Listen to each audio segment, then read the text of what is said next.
Hello, hello. Greetings. Hi.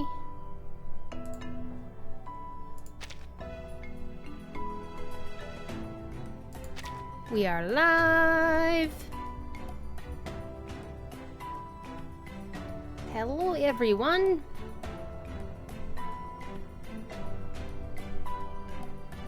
Man, this music is very nice. Which music is this? Me in a bottle. Oh. Of course it's new to me. It's new to everybody.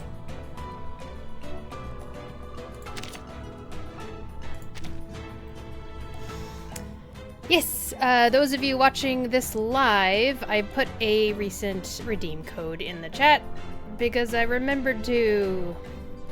I should do that more often.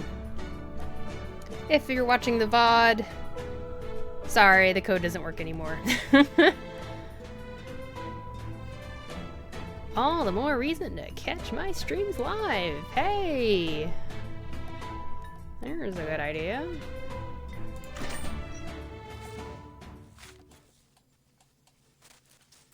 Welcome one, welcome all.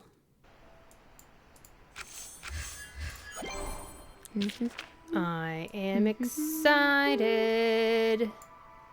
I'm very excited about finishing the main story. It's gonna be awesome. I just know it. The whole chapter 7 has been super good. Why does it say new on it? Oh, that's right, the Tooth Fairy banner. Well, you already have her, so I'm good.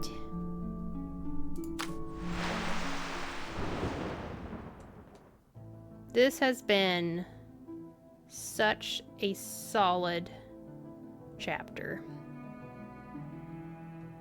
Oh, hey! Alien first says, I will come and say hello and then mute you and hide the window because I am also working on the story, but I am further behind you. Yeah, thanks for stopping by and lurking. Yeah, do not spoil unnecessarily. There's no reason to. Enjoy it and fully savor the narrative delights. Because it really is a engaging and awesome story. I'm happy to be back in Reverse 1999. It's been a hot minute.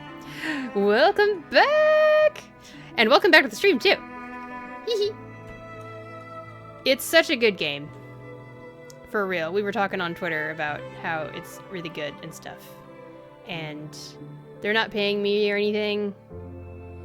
Like, the funny thing is I got my first tips on my Twitch stream ever from someone who works on the game, the VA for X.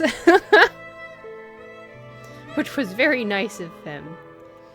But even if he hadn't tipped me, I had already been playing the game for half a year at that point, and it had been a consistent playing every single day, and it continues to be consistent playing every day. Yeah, it is adorable. He's actually over in the UK, so our time zones don't always match up, but that was very nice of him. Well, last stream when I did chapter 24, and maybe, or not chapter 24, part 24, 25, they took a while. So I think I'm going to jump in because I don't know how long the other parts are going to be. We'll have fun, and I will have to gush over things with you later. Yes! You have fun too with it when you do. We will gush on it. That sounds good to me. Gushing about story sounds great.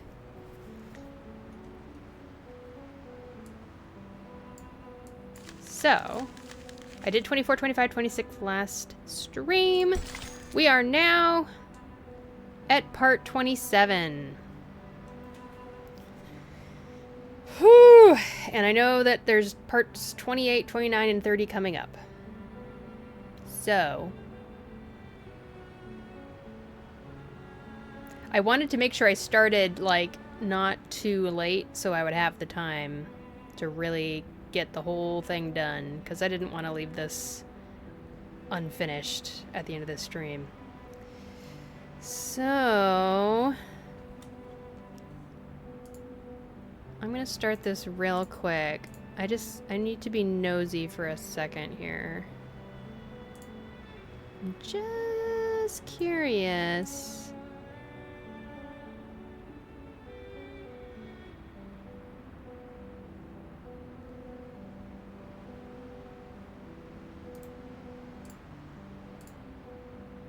Doesn't look like any of the huge YouTubers, or not YouTubers, any of the huge Twitch streamers are streaming the game at the moment. Anyway, I guess I'll just jump in. Ah! It's one of those things where you like something so much you don't want it to end. Do you know what I'm talking about? I've got a manga on my bookshelf that I've been dragging my feet to finish for years. I have the end of the manga, but I don't want to read the end, because then I'm not going to have any more to read. So I just end up not reading it. It's kind of a self-destructive cycle, almost. I'm going to rip off the Band-Aid. Part of me wants to, like, go and do something else and wait until, like, I have some more viewers and someone else chatting at the same time, but I don't want to wait. I don't wanna. We should get this started. So I think I will get this started. Okay, here we go.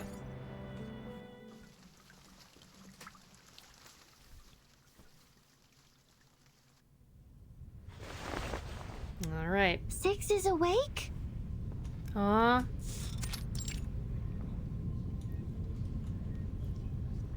The blind woman nods, smiling. 37 scrambles up from the floor, her eyes sparkling with joy. Fabulous! Now everything is perfect, like the number 10. He will be happy to hear that I've cracked the code. She skips across the room, the paper with the knot on it still in her hand. I did it, Burton! I have proven the light of truth still shines. With some time, communication, and a flash of inspiration, we can bring it down from the unattainable skies and let its radiance illuminate all. This is one of my favorite 37 animations, where she puts her hand up with one finger up like that. I don't know. There's something about it that just... I want that as an animated GIF or something. And I've also proven that the truth is not out of reach or too distant to grasp. So, once Sophia knows about this, she'll come back to us, right? Goodness, that is the most heartbreaking thing I've ever read. She opens her eyes wide, eager for the affirmation she yearns to hear.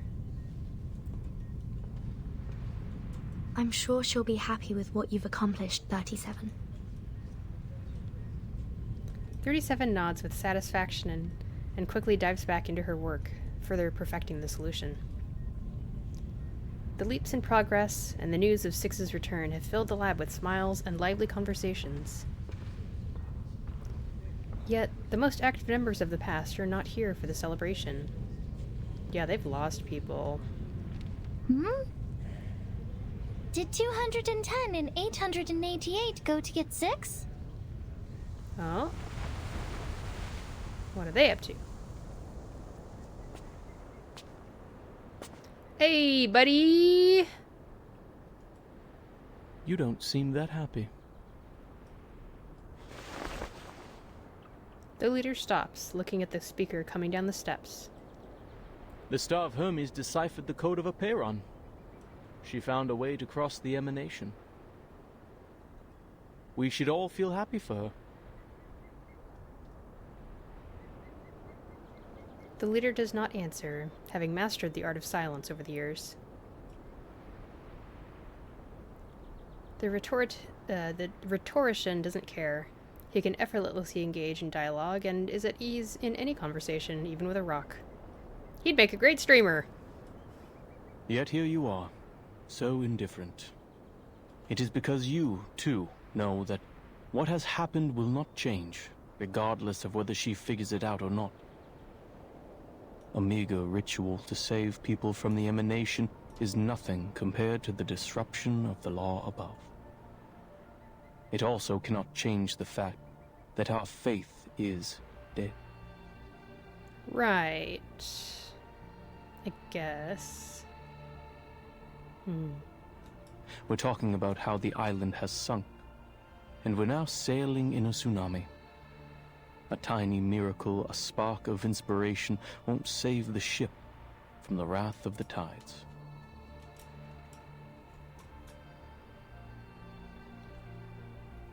His tone is sarcastic, but the mockery is missing in his eyes. To be honest, I was surprised that she asked such a practical question. I guess the trivialities of the phenomenal world did eventually affect her. It's a shame that many others lack her determined will to see beyond the void of our broken reality. What's your point? Can't you see? I'm getting a rise out of you. He beams a huge grin. Do you really think it's possible to get a rise out of 6? Who would have thought that our great, perfect, honorable leader of the School of Apeiron has been a nihilist all along? You never revered the truth, did you? That's why you kept us in the dark for 4 years. You never respected our beliefs for a second in your life.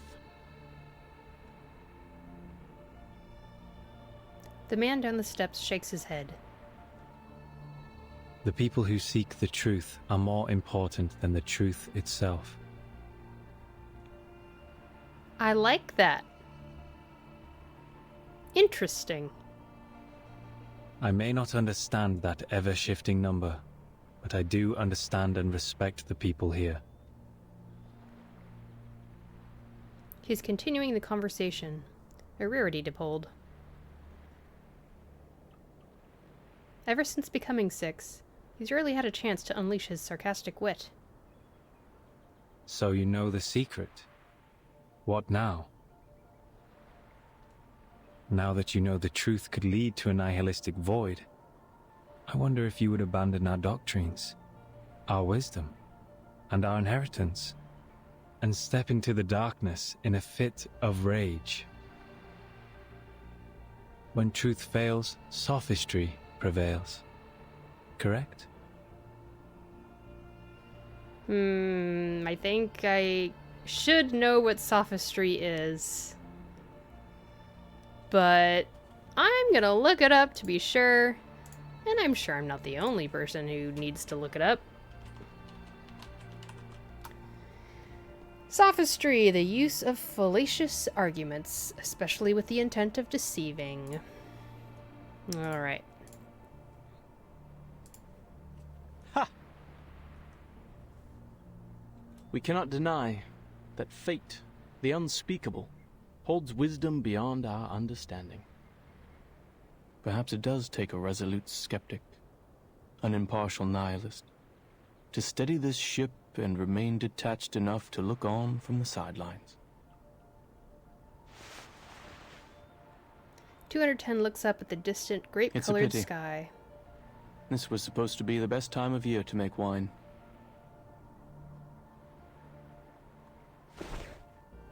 He leaves without looking back.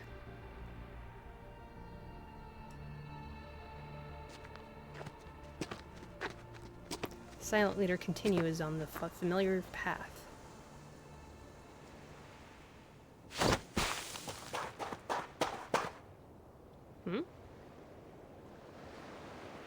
A short distance away, 37 slides gracefully down the sand and runs toward him.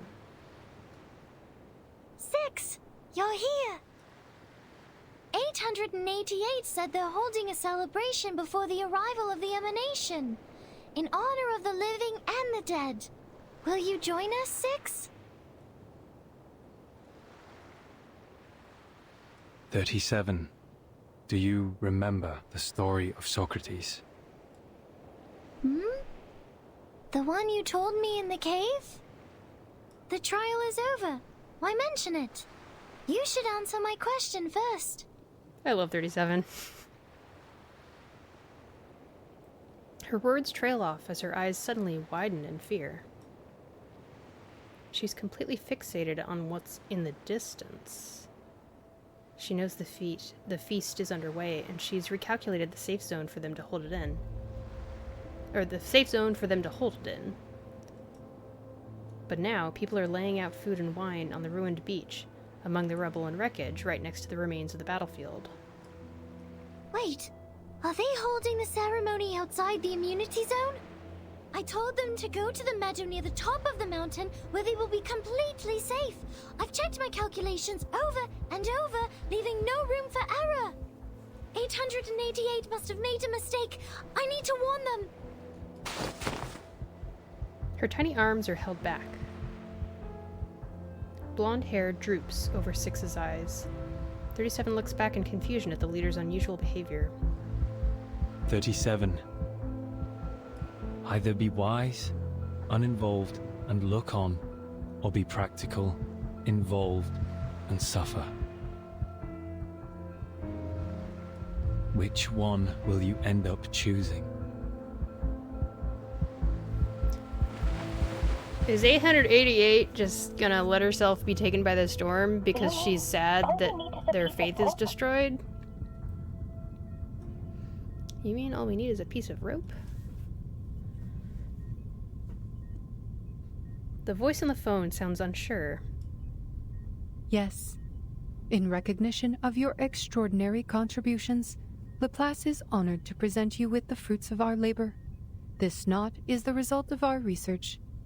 The knot has been validated as a working ritual on both humans and arcanists. With the help of other arcanists, we found methods to avoid side effects and conducted small-scale experiments with success. Hey, cool.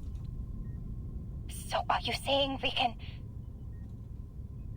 However, since the experiment is still in its early stages, it involves a variety of materials and complicated rituals that are not yet possible for transmission. Oh. Nor can we deliver you any experimental equipment, as the storm is about to make landfall. The knot acts as an equivalent to the incantation, but it does not guarantee that we will meet the casting requirements or avoid the likely side effects.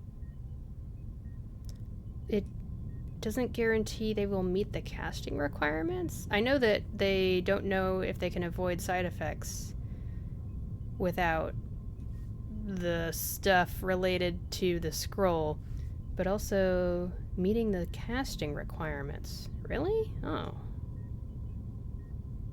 This is devastating news for anyone in need of rescue in the midst of a disaster. The robot pauses briefly, searching its database for kinder phrasings.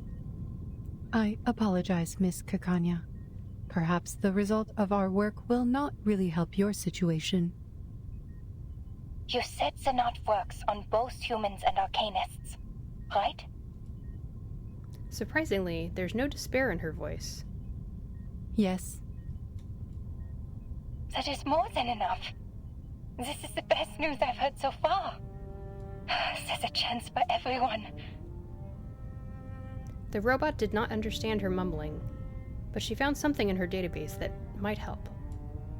I have 2 more pieces of good news. First, the curse is not inevitable. Our experiments showed a 0.49% likelihood of no side effects occurring at all. Oh. Goody. Second, the closer the storm gets, the more pneuma fills the air, leading to a greater success rate of the ritual. Really? That is interesting. Yet, even with these factors combined, the rate of success is still extremely low. It's all right. With millions of people trying, there's hope that at least one person will succeed against the odds. That's true. Thank you for sharing this with me, madam. I will do everything I can to spread this knot in Vienna. I thought, I remember earlier in the main story, we really had that hope that we could save every single person. You know, it was much like Lucy, or was it Enigma was just like, we need to be able to, you know, save every single person, you know, human, arcanist, or enlightened, or is it enlightened? No, awakened. But it's also good if they can at least save some people. To the Arcanists, humans, Magyars, and Germans, they are all my people, regardless of their social status, profession, or race. What's a Magyar? First I've heard that word. Let me look it up.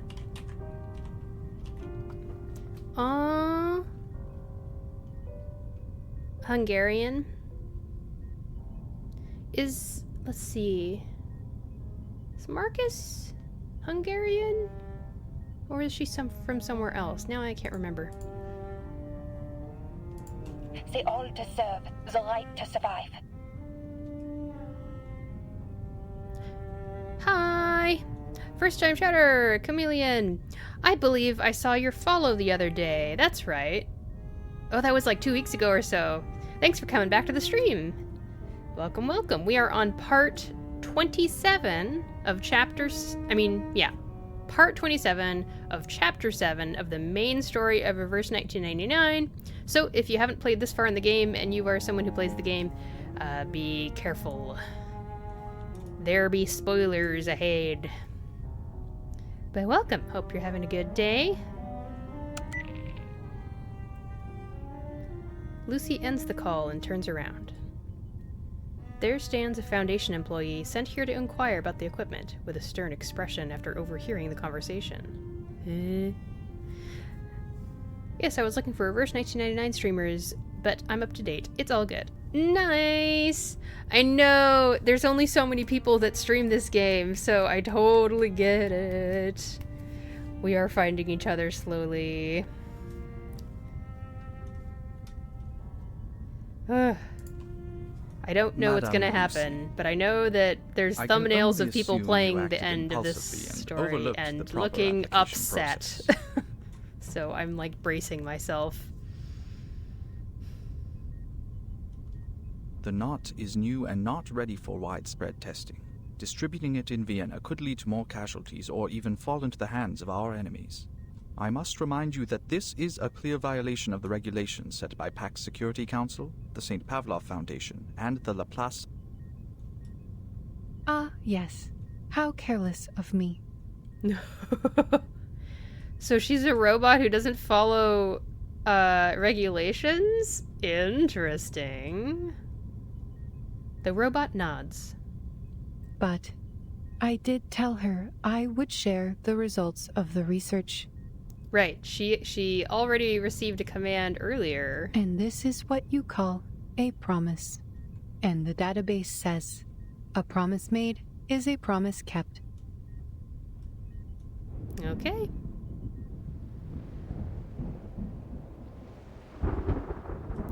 The storm is imminent. The final moment has arrived.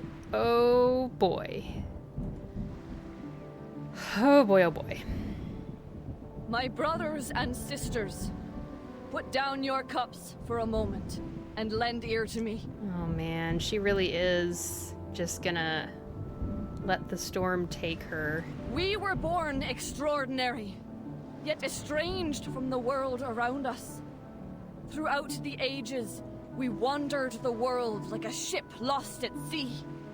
Despite the instability and chaos, we persevered, and together we sought after the truth that would illuminate us all. Through introspection and contemplation, we cleansed ourselves of hatred, madness, and delusion, and embraced the value of beauty and harmony. Like I said last stream, I really like her voice actor. Yet now, our shattered faith mingles with the rubble of this phenomenal world, as specks in an unjust timeline, as remnants of a tide long receded. The dream of the transcendental world is broken. The order of the transcendental law is no more. Our sanctuary has crumbled, exposing us to live in a world filled with conflict and turmoil.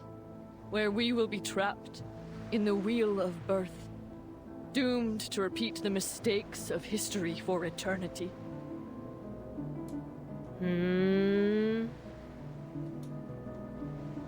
But do not despair, for there is another way to the truth. What?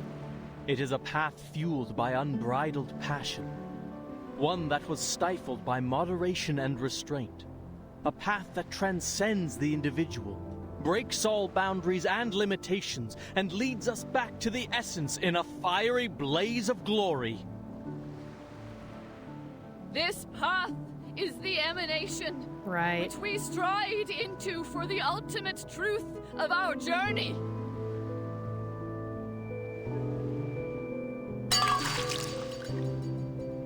Oh, and there's the drops going up. Doctor? The boy eases his pace as he sees Kakania rushing his way. Finally, someone I know. She cradles a thick stack of pamphlets in her arms, a little out of breath. Ilich, gather everyone you can and have them read out these steps in the plaza for all to hear. If possible, go to the telegraph office or use a printing machine to copy flyers. Distribute as many copies as you can. I'll go to Leopoldstadt and find the Gracchus brothers. They know where to find abandoned military hot air balloons. What are you talking about, Doctor? People are too busy trying to escape. I want nothing to do with those crazies. This? A guide for tying knots? Don't you know the world is about to end? So many warnings. Who'd want to read this? Oh, and yeah, it's got all sorts of stuff on it, like, do this, don't do this, because it's all written in Laplace scientific lingo, of course. The people who want to survive will read it. That's a bit of an assumption, but okay.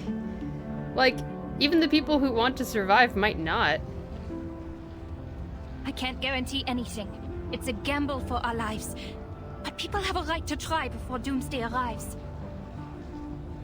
Ilich, please trust me one more time. Please. I don't know if anyone else saw the movie, anyone watching the stream, if you saw the movie, Your Name. I suddenly got this feeling just like that part of the movie.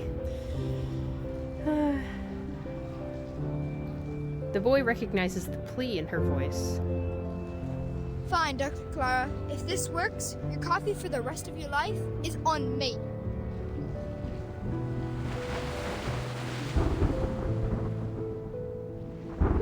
Why? Aww. Clutching at her own hair, she lets out a heart-wrenching wail. So this is that part from the version trailer we saw. Oh my gosh. Why? Why are you still leaving? I found the truth. I completed the test. I deciphered the code of Aperon. She struggles, trying to break free from the arm holding her back, her eyes fixed on the beach before her. Why aren't you stopping them, Six?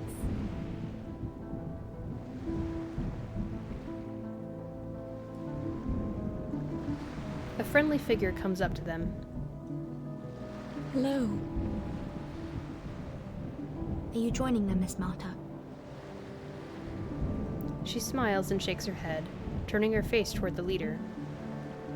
I find myself uncertain of which way to go. Would you kindly give me some guidance? The guidance I can offer you is limited, Miss Marta. I think fate knows its own fate better than anyone. Thank you for your advice. I think I understand.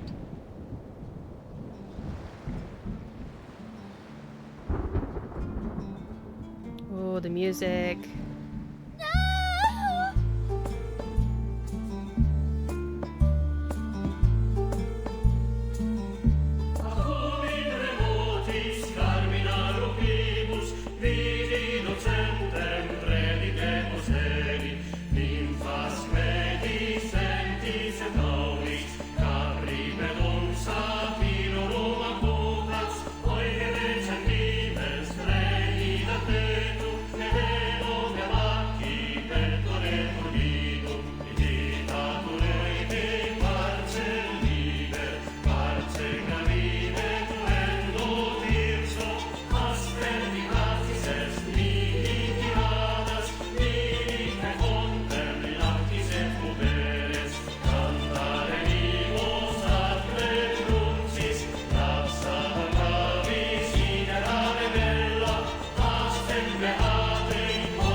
that's the scene I saw in the Kikania trailer the other day.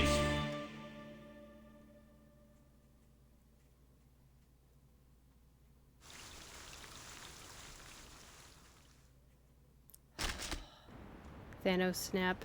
Hashtag Thanos snap. Goodness. My dear child, look at you. You're exhausted. I couldn't be of help then. But it's okay. The party is over now. At least let me brush your hair, darling. Or your hair will get all knotted.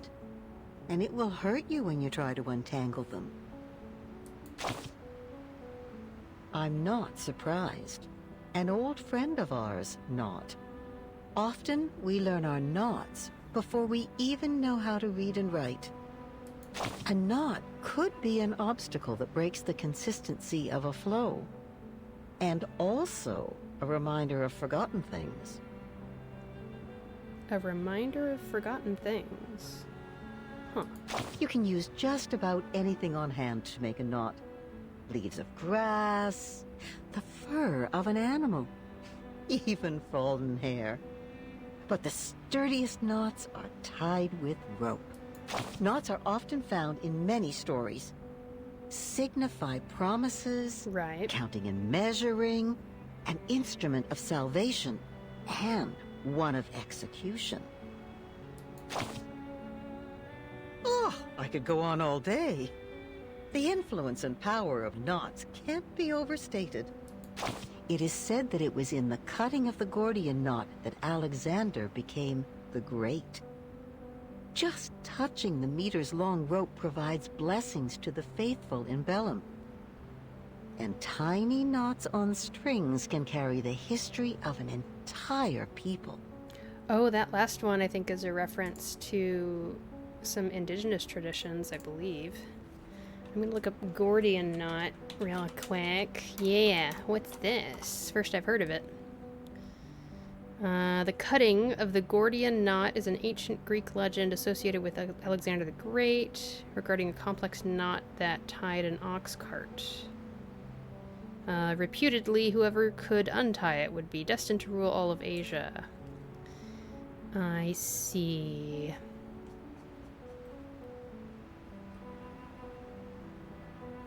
Oh, did he cut it or something? Yeah, he cut through it with his sword, thus exercising another form of mental genius.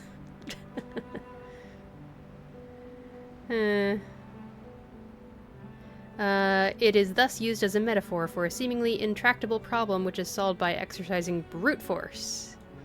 Yep, we've seen that in fiction before. The ancient Inca called it quipu. The intricate variations of hundreds of fabrics, colors, and lengths of strings were used to record their stories through the ages. And to think, Shakespeare only had 26 letters to create his masterpieces. Just look around you. Don't sailors use knots to mark depths in men's sails? Or coachmen tying knots to rein their horses? And any respectable lady or gentleman knows the knots they must tie about their necks to stay in fashion. Or consider the knot-like helix structure of DNA and the changes in states of matter. Invisible to the naked eye, these knots carry some hint at a universal law. That there might be a string, like the quipu, an endless rope that records in its knots everything in the world, one that can't be seen, yet there it is, everywhere, all at once. Maybe you can tie this knot yourself. Use your hair, then form a loop, pass the end through it, and tighten it up. There you go. I hope you keep this knot as a record of the words we shared here.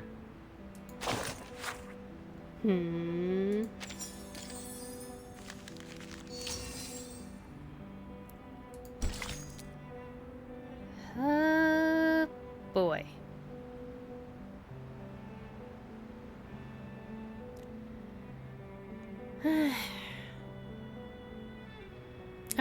I kind of wish that I didn't take such a break in between the beginning, or like the first chunk of this story that I read through and this part of it, because I think I forgot some of the details that we learned as we were, you know, following 37 as she entered the cave to look for the truth and confront Apiron in person, and 888 and 210 were there as well. And, oh, that's right, 210 interrogated 6 at the wall where you can't tell any lies. And 6 said something that basically shattered their faith. So, that was the part that, yeah. Yeah, the Apiran lore is so dense, I don't blame you. Yeah, okay. Good. I'm not alone. I feel like even though 6 was like, you know, nihilism rules the day, etc., 37 did get, like, I agree with 37. She got an answer from Apiron, and they were able to make something that might be able to save people. And I guess it's just a letdown. They wanted something more. I don't know. Ugh. To really go as far as just to give up on life, even though 37 was able to get all that awesome knowledge from the cave. It's so... I just can't fathom it, personally. But onwards we go. Part 28.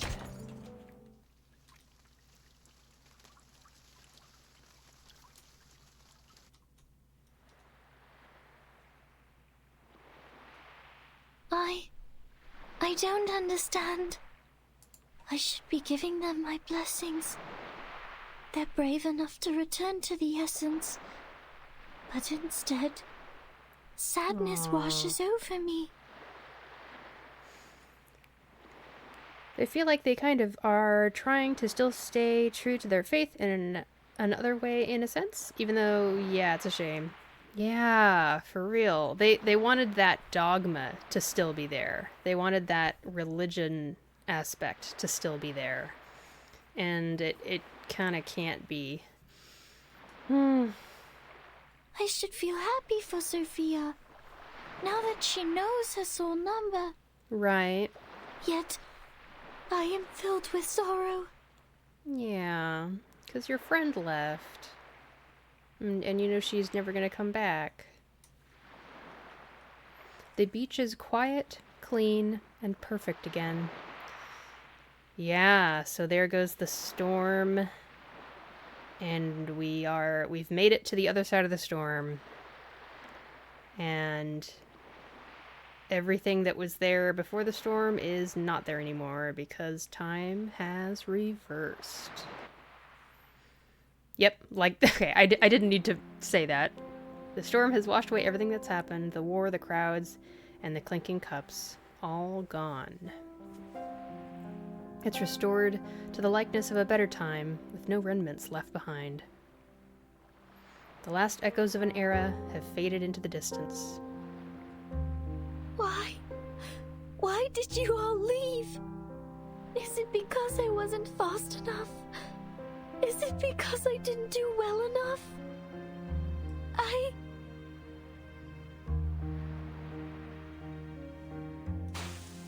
Her petite frame sways in the breeze, until finally she crumples to the sand.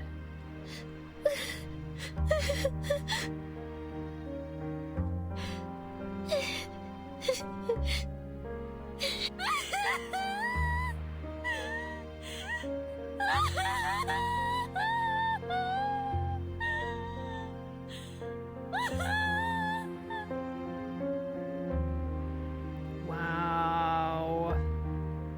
Incredible acting, honestly. Rivulets of tears stream down her cheeks, mixing with the mud on the ground. Her face, her hair, and gilded robe are marred with stains. But she shows no concern as she bawls her eyes out, her grief tearing at the core of her being. Like the first cries of a newborn entering the phenomenal world.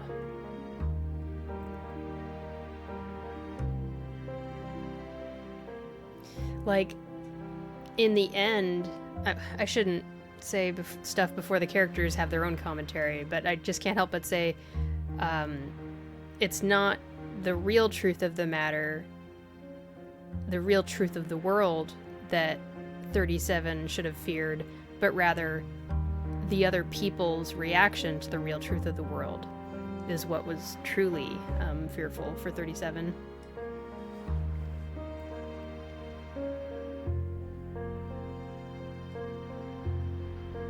Thus, the leader knows. The question is answered. Rather than looking on, she has chosen to be practical, involved, and suffer. And now, the moment of parting has come. Go, 37. Leave the island to the world outside.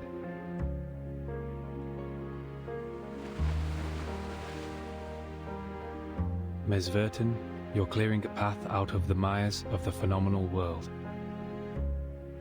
I sincerely hope you will steer it away from the horrors of war. It's our duty to do so. 6 nods approvingly. The importance of the scroll needs no further proclamation. Also, the person you were looking for, I am not familiar with a biographer named Erd. I don't remember that coming up before. However, in my recollections from the previous 6, there was a lady with a soul number just as unique as yours. Are you saying? Oh, a lady, like maybe Verton's mom? Sadly, these vague scraps of information were all that I inherited. I hope they will be useful to you. He turns around. Without another look at the empty beach, he starts walking back. Some believers trail after him without hesitation. Oh, for some reason I was under the assumption that literally everyone in the island went over there to be swallowed by the storm, and it was literally just 6, 37, and Marta. But I guess there's others. Seeing this, the girl wipes off her tears and scrambles to her feet. No! Wait! 6, where are you going? Everyone is gone! Sophia, 210, 888, and now you too? I'm returning to the cave, 37. There are still people who refuse to be caught in the cycle of hatred or give in to unrestrained passion. The entrance to the sacred place may be destroyed, but the people's faith is yet to be extinguished. We will persist in studying the scrolls, copying the scriptures, and restoring our halls. Really? We will worship the Ancient One in penance and work to rekindle the flame of our broken beliefs. Really? The island is a manifestation of our choices, a haven removed from the phenomenal world, a place of order and harmony, and it is our determination that will sustain its tranquil existence. Okay, alright. I will go with you! No, your choice has already been made, 37. You should not go back. The sorrows and doubts you have can only be alleviated by experiencing the outside world. Yeah. She still has a lot growing up to do. She's very much a child still. 37's face turns completely pale. 6 shakes his head, looking toward the setting sun. Thousands of years ago, the first faithful ones fled from the Roman Empire and journeyed to this island, where they founded the School of Epeiron. 500 years ago, refugees from Arabia found shelter here. They filled the cavern's shelves with copies of their writings and texts. Half a century ago, scholars who had their research exploited for warfare came and expanded our knowledge on modern mathematics. There were many 37s and 6s among them. Yet, are we any different from them in essence? Even if we are no longer here, the numbers 37 and 6 will still exist. Even if the island sank, these numbers would reappear elsewhere. The integer sequence is infinite, 37.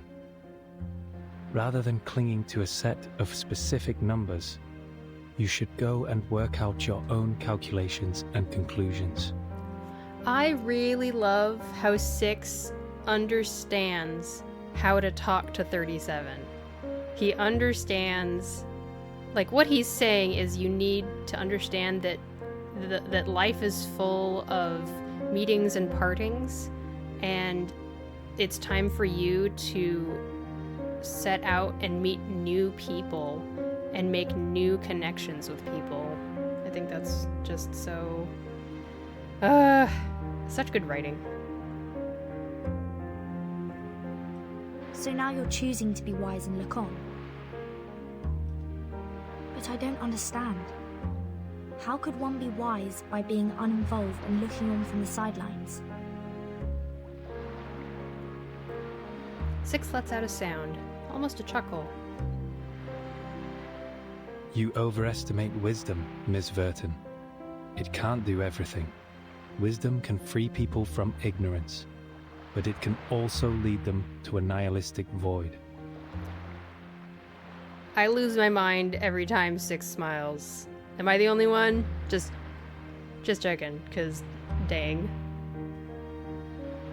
Yet, someone will always seek this wisdom, even if nihilistic, to briefly rise above their worldly troubles and find some relief. And someone will have to stay here and provide a neutral haven for the drifters of the phenomenal world. And give the lost souls a harbor to return to. He's making a home. I think that's nice. He turns again, ignoring the calling behind him this time. Wait! 6! Wait!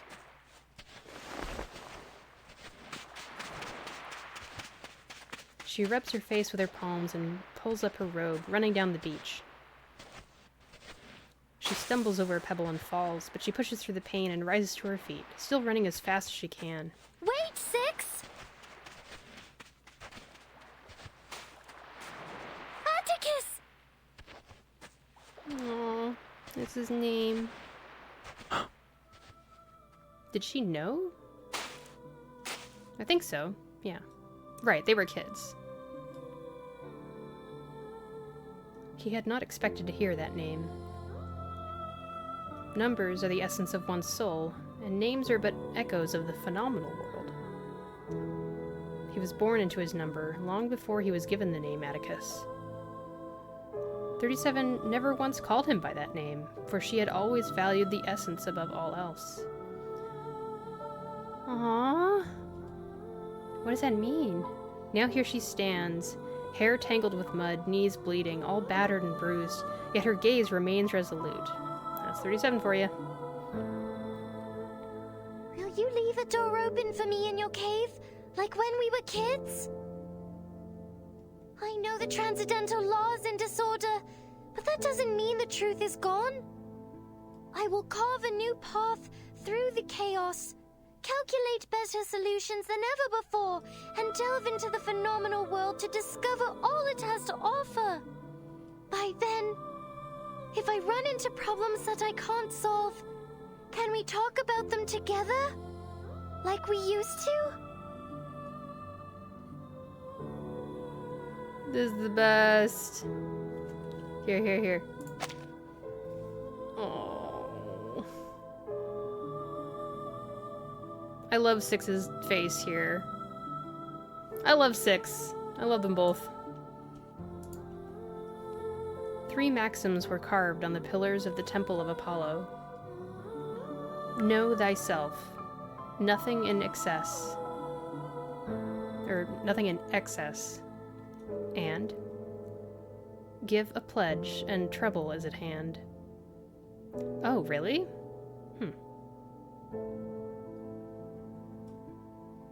What can he say? Alleviating doubts is a leader's duty. Yes, a door will be left open for you, 37. Both you and your friends can come in. It's a promise. 6.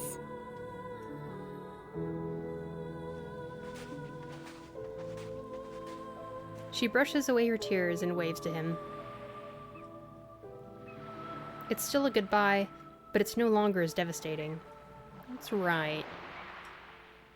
The last of the Huron followers have left, leaving only the Timekeeper's team on the beach. Zeno sent a ship to pick us up. Let's go, 37. The researchers of Laplace would love to meet you. The girl's shoulders are trembling. Are you nervous? Afraid of the unknown world? Maybe a little. But I will get used to it. She lets out a breath, clearing the tangle of emotions from her mind. A familiar smile lights up her face. Because the nature of the universe flows in all things alike.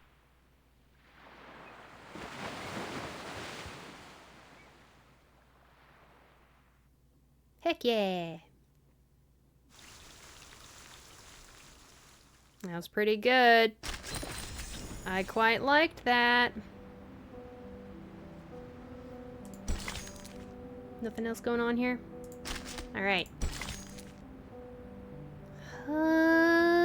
Boy. This might be faster than I expected, I'm not sure.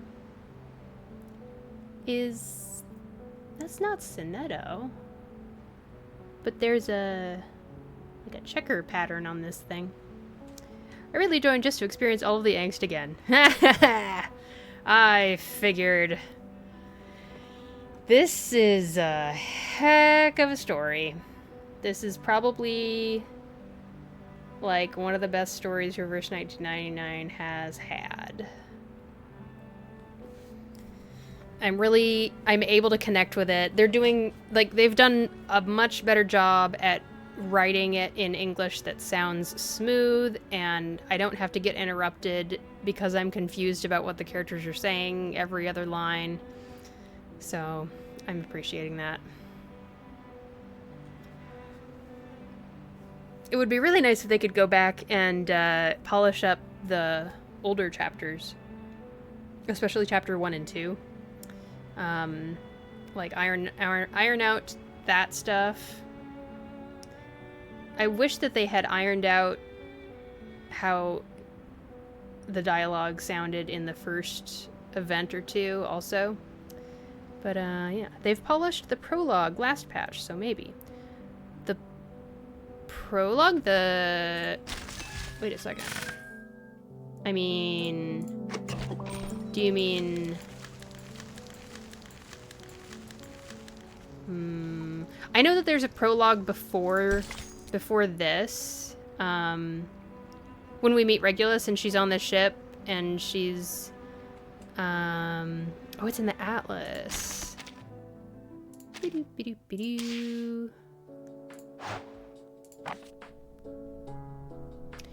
Is it this part that got reworked? I'll have to check that out myself. Oh, this is nice. I just now noticed that you can look at all this. So cool! Because these really are nice pieces of work, pieces of art.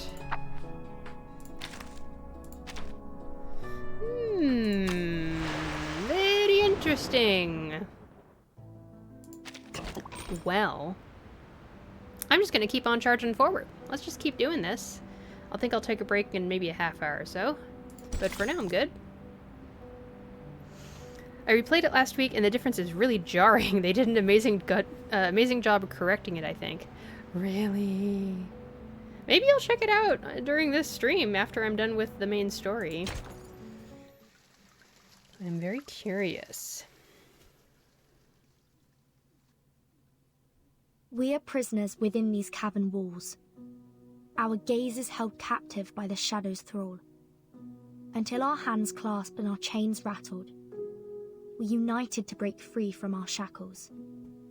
The sightless joined forces with the soundless, and the voiceless uplifted the helpless.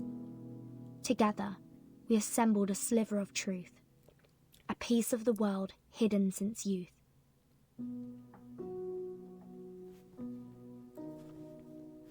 Bars.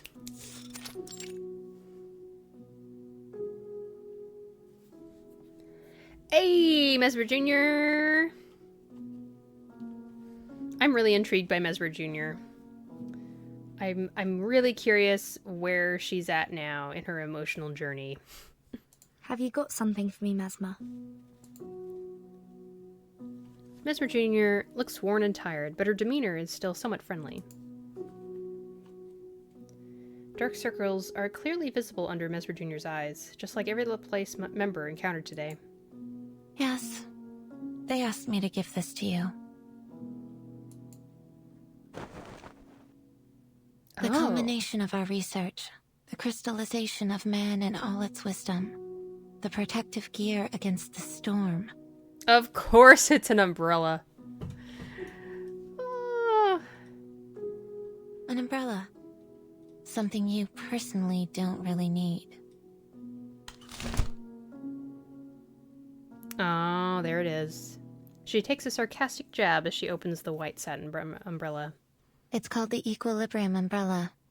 This is the first model, consisting of a converter, a harmonizer, and a ritual core. That's what Lucy was talking about. The converter generates a balancing field that can cast rituals in the storm, taking account of the wielder's capabilities. The harmonizer's markings are inspired by the scroll of Apeiron. Madame Lucy tested it against 162 known side effects and found it to be highly effective. Wow. The original scroll has been returned to the island. This is only a simplified and duplicated rendition. The 162 curses aren't all of them, right? Correct. There may be other unknown side effects, so the umbrella is only a prototype in the testing phase. And the ritual core. At first it was called the 37 Lucy Knot in honor of the two main contributors. However, both of them turned it down. Yes, I still remember what 37 said at the time. She would rather name it after the mathematical properties of the knot, even if it's too much of a mouthful. No.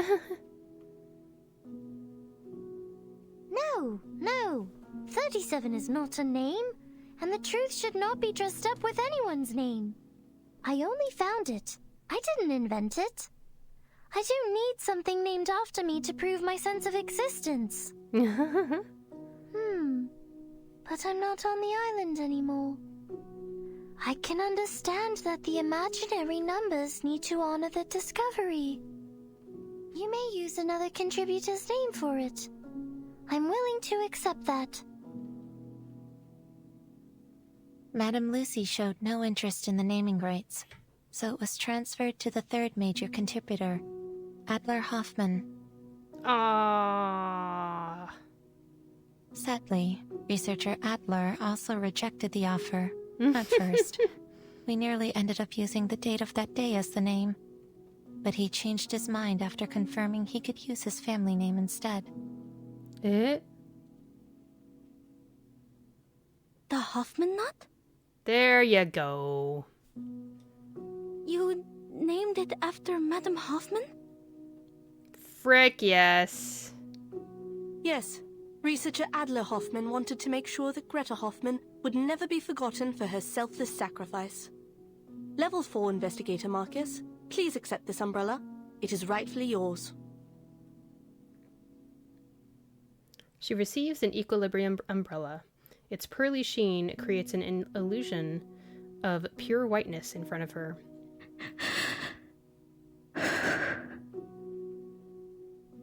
Given the incredible contributions you have made, you're welcome to apply for a well-deserved and extended vacation. No. I will request for permission to go out. My era has gone. But with this umbrella in hand, I will venture into the new world and marvel at what's to come. Wow. Marcus looks up at the sky. Will the sucker tort taste the same? With the umbrella in her arms, she bows to the Foundation staff member. Then she turns and walks toward the light. And lastly, the asymmetrical nuclide R in the handle of the umbrella is supposed to protect against the storm syndrome, but this still needs to be confirmed through testing. It's okay. This is the one thing we need the most. If you have no further questions about its usage, I'm heading back to the rehab center. The afflicted researchers there are in dire need of my magnet therapy. Don't you think 1 is not enough for my needs? I think 5.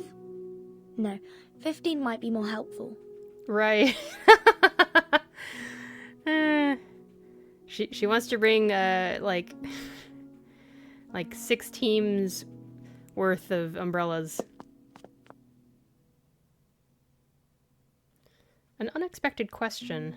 Vesper Jr. stops with a surprised look on her face. My suitcase can't protect humans from the storm. They'll need the umbrella to survive. In the future missions, I may encounter lots of... Oh. Just a reminder, Timekeeper. This is only a prototype. The application forms for the umbrella are available in the Foundation lobby. Feel free to apply for as many as you need. She turns and leaves, not staying for another second. Thank you, Mesmer. The amount of sunlight is just right. The umbrella pops open, rotating with a touch of grace. Against the white fabric, the golden knot gleams with brilliance. 37 was right. It is a beautiful shape indeed.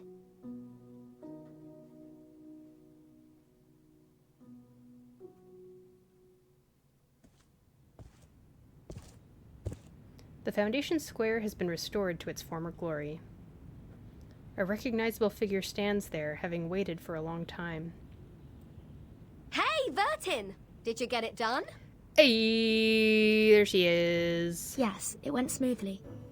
I was expecting something more complicated. So, to get the umbrella, you only need to fill out forms.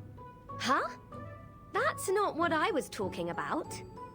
I'm talking about the brave and glorious sacrifice of my Apple II. Don't you think the Foundation should compensate me with a shiny new ship? Oh, that's right. They were on the Apple II when they were going to the island in the first place. Oh. Oh? What do you mean, oh? Are you saying you totally forgot about it? Yeah. Regulus closes in, offended, putting her hands on both her shoulders. Easy, Regulus. Those people are likely buried in paperwork right now. Just be patient and wait. She twirls a golden medal between her fingers. Lilia, how was your commendation ceremony? They rewarded me for escorting the important item during the storm. How is delivering a scroll worthy of a reward? I'll say someone should be grateful I didn't crash into the committee building. She tosses the medal to Regulus. Tell them, Regulus. Exactly. Take it. Might be useful for your alchemy. Oh, let me see. Oh. That sound effect just now was so weird. Regulus brings the medal to her mouth and takes a small bite. Oh, thanks, mate. It's made of pure gold. On behalf of the pirate community, I thank Doesn't that mean you it's for your soft, remarkable though? contribution to alchemy. I have one too. Druvis III walks over and places another medal in Regulus's hand. Like Lilia, she was rewarded for helping to deliver the scroll. Please forgive my lack of contribution, Timekeeper. She missed the island trip because of the forest they planted in the Foundation Square. Fortunately, the square has been restored to its original condition. It seems the awakened woods have embraced tranquility once more. Perhaps a sign of good things to come. I'm glad to see you back on your feet, Miss Druvis. In fact, there's a place I'd like to introduce you to. A flourishing island that survived both war and the storm. I think a talented druid like you would be of great help to them. Aww. Sounds like a place to look forward to. The reunion is cut short by the pirates cheering. Nice job, Druvis. It's not as big as Lilia's, but it is made of a rare kind of metal. Did I miss the fact that Regulus is an alchemist? This is news to me for some reason. This is a good start, Captain. Miss This Rebel! apple thinks we only need 300 more medals to afford a new ship. You read my mind, Mr. Chief Mate. When will Zeno's ceremony be held? This captain is not a fan of these ceremonies. So, could they just mail me my medal? The rockin' pirate coughs awkwardly, her eyes darting away behind the cover of her shades. Did I miss something? Sotheby! They kind of talked about it in chapter 5 when she went in the cave, I think, but I'd forgotten too. Haha. Oh, yeah, I completely missed that part. Are we holding a medal exchanging party? I love Sotheby's actor. Sotheby! Regulus rejoices at the sight of the little lady, tears welling up in her eyes. She stretches out a hand and Sotheby immediately gets the message. But I don't have a medal. All I have is this big round golden... A handful of weighty jewelry is placed in Regulus's hands. What? Captain, I think we can buy a new ship with this. Why is Sotheby just giving it to her? Regulus wraps her in a ginormous bear hug, moved to tears, as she should be. Praise Sotheby, the most charitable woman in history, the revitalizer of the pirate community, the prime sponsor of the ingenious alchemist, and the bank vault on legs. The narrator is just going absolute ham. Regulus! Regulus! Sinead! Everybody's here! This is just so freaking adorable, man! Sonetto runs over panting, waving a stack of stamped papers in her hand. Oh, did they get their forms approved for more umbrellas? The asked me to request maybe? a new ship for you, and we have the approval. What? Oh, they finally freaking did it! She's not gonna be the shipless pirate anymore. Oh, are you kidding? The Foundation will rebuild Apple II and pay for its maintenance. Huh? Funny you say that, Sonetto. The trees sway in the breeze and the sunlight streams through the leaves. It is fine weather to set sail again. Now we have 2 new ships. Yeah.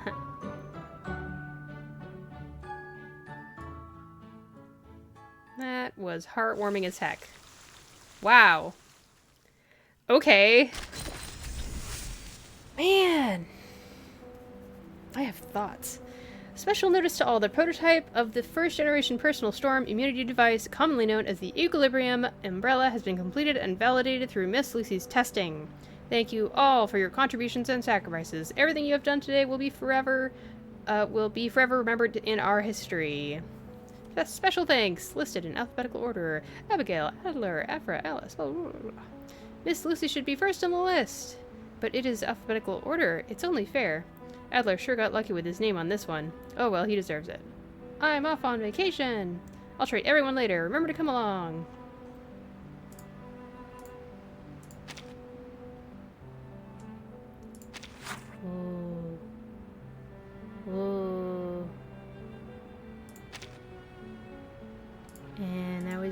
it over here. Looks like. Man. It's so, like, sad that, like, I really was going along with the whole idea that we were gonna actually save everyone that was gonna be taken by the storm this time. And in one case, they just went into the storm of their own will, and in the other case, we just failed. We just straight up failed. Like, the tool works, but sadly, the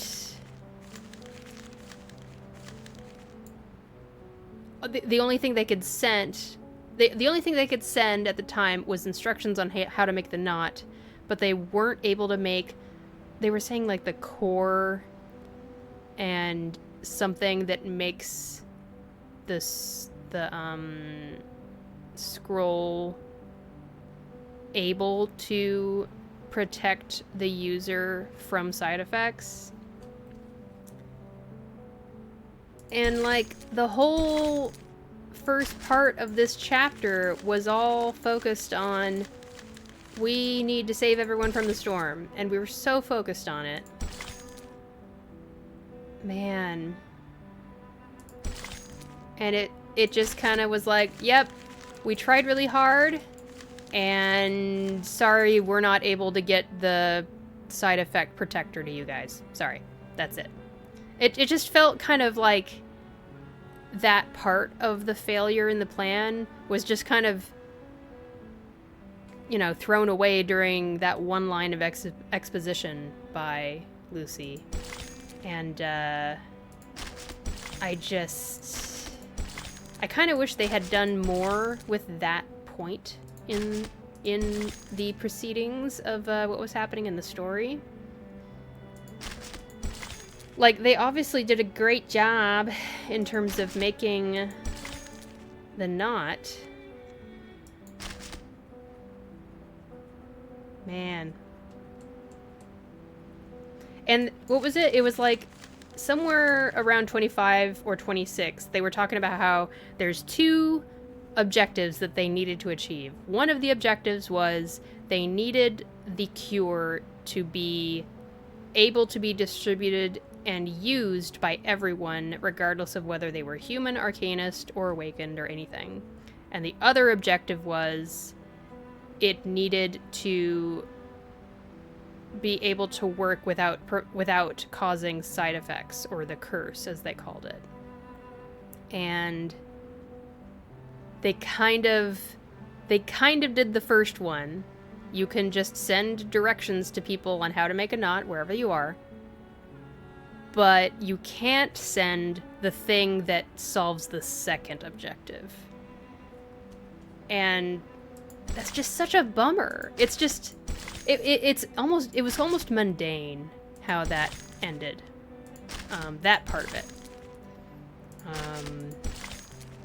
Although now storm has passed, and now like they've had days and assumedly weeks to work on making the umbrella, which it still is in the situation where you can't just make it accessible to everyone with the snap of your fingers.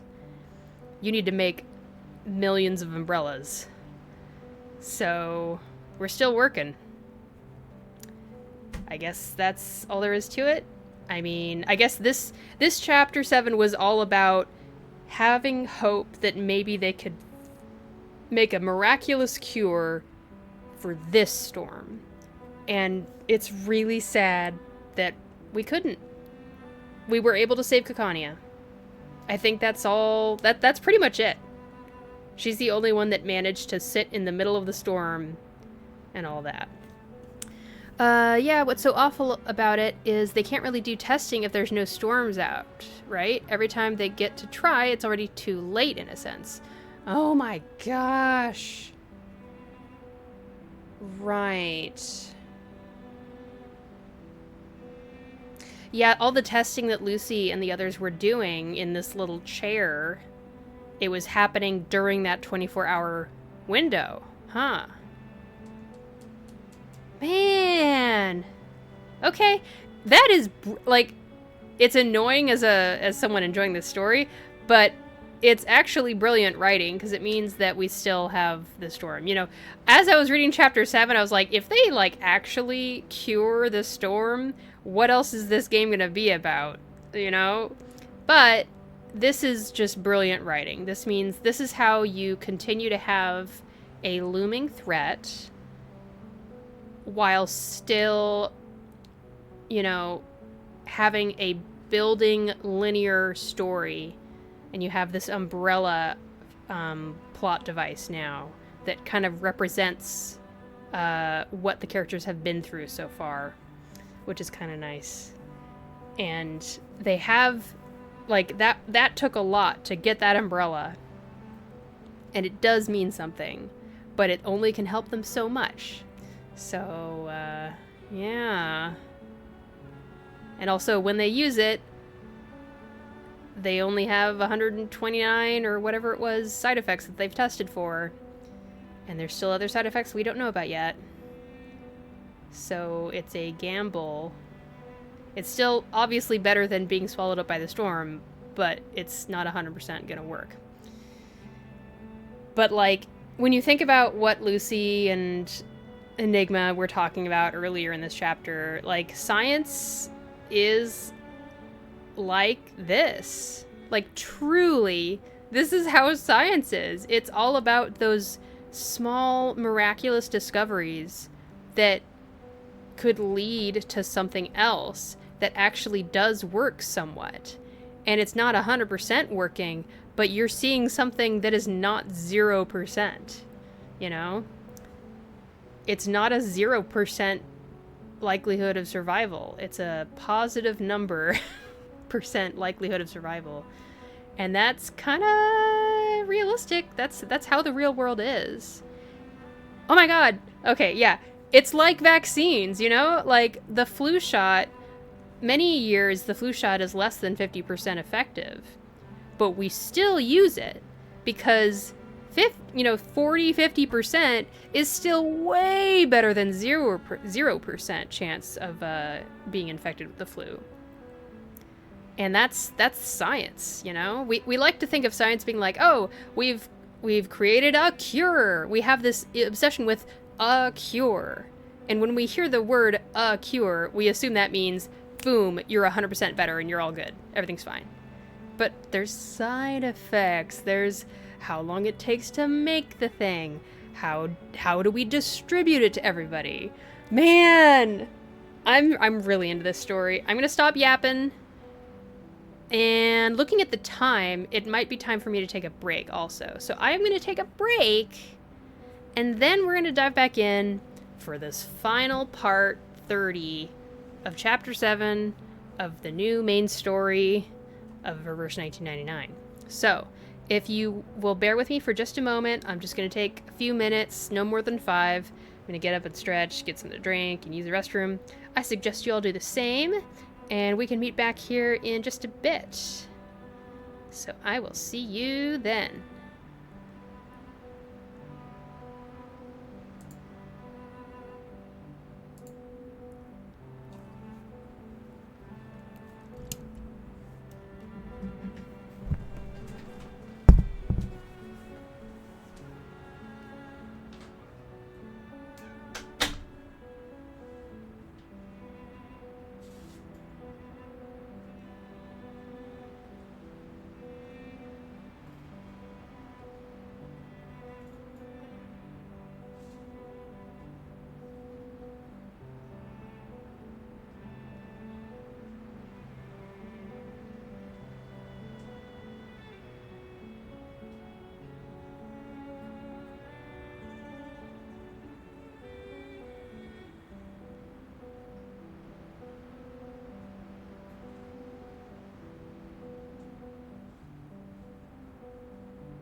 Hello, hello.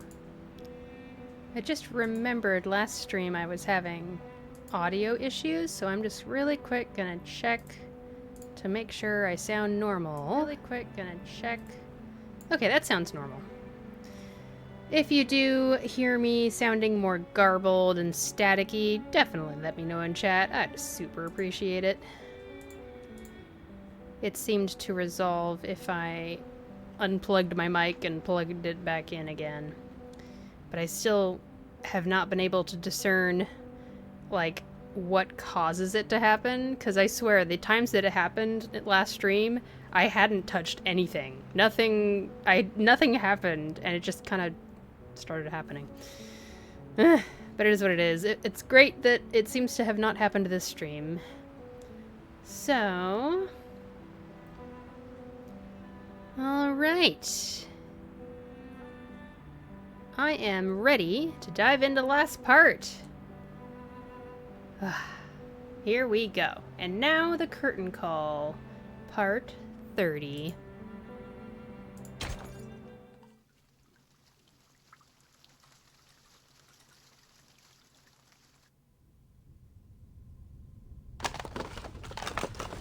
The youth are sailing for a new world.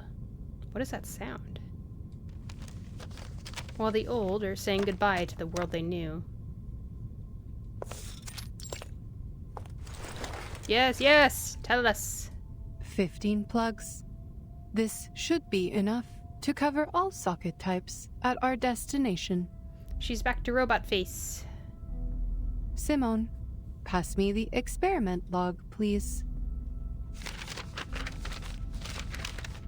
She brushes the dust off the desk and takes a final inventory of the lab's equipment. She leaves the lights off, not needing them any longer. An urgent knock sounds from the door. Come. What? Before she finishes her protocol for human social customs, the door barges open. Madame Lucy, is it true? Whoa. Are you leaving La Place? The heck? Yes. The inquiry is over. The inquiry? This is the decision of all parties involved. You have got to be kidding me! Enigma pounds the table, setting the dust from the experiments into the air. After all the incredible contributions you've made, they're suspending you? Are they? This is absolutely ridiculous! Without you, there would be no umbrella, and everyone would have died from the side effects! But many did perish because of me. I had underestimated the danger of the ritual, and it ended up spreading uncontrollably. I guess. I mean, you were one person that the ritual passed hands between, and then you gave it to Enigma, and then that one person in the trailer just grabbed it from Enigma and shoved it into the communicator station, and it spread. Did you not once have the same opinion, researcher Adler Hoffman?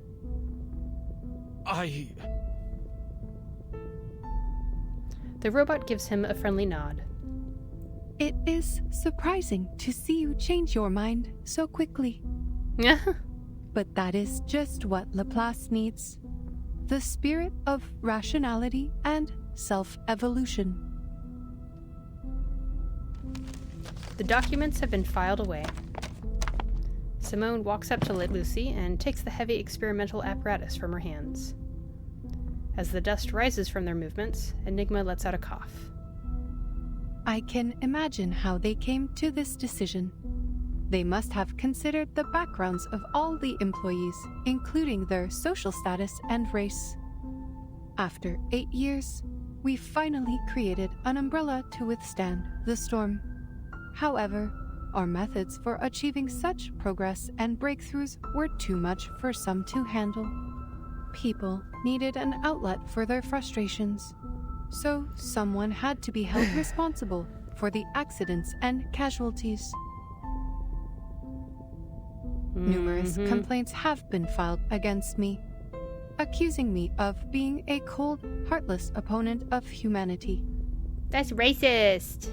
Within the Foundation, Xeno, and even here, some are starting to question the idea of having an awakened piston as a leader of Laplace. They argued about my arcane abilities, unsure if I had them under control or if they were becoming unstable and affecting my ability to make rational decisions. The robot realizes an overlooked detail. I did give the nod to Miss Kikanya in violation of the confidentiality agreement. Oh yeah, another reason that the cure didn't get spread to more people is that the Foundation had a confidentiality agreement because it wasn't ready to be shared with people yet, I guess. But ultimately, it helped people survive, and that is all that matters. But Enigma does not pick up on this realization. He's already enraged, fist clenched in a ball. Rono no Taku Night! Hello! Good evening. It's still afternoon where I am, but hello, hello. We are on part 30, so this is the most spoiler-ish part that you're gonna be at. Just warning you. I know you didn't really care last time, but just so you know, this is the last part, so you're gonna see the end. So they're questioning your standing because you're an awakened? An arcanist? They're doubting the rationality of a machine that values technology and progress above all else? Could anything be more absurd? Even I, a human, was on the verge of giving up. It was you who convinced me to save our species. My question is, why are you so upset? This does not affect you. In fact, you may be promoted. Laplace is setting up a new department, and you and Ulrich should have been invited to head it. Weil das verdammt ungerecht ist! Randomly goes into German. Diese Leute kennen dich nicht. Sie haben nicht mit dir gearbeitet oder dir zugehört. Und doch ernten sie freudig die Früchte deiner Arbeit, während sie dir keinen Respekt erweisen. I found out what the red balls were in the battle stage drops. Are they a respectable boss battle stage you can use as stamina?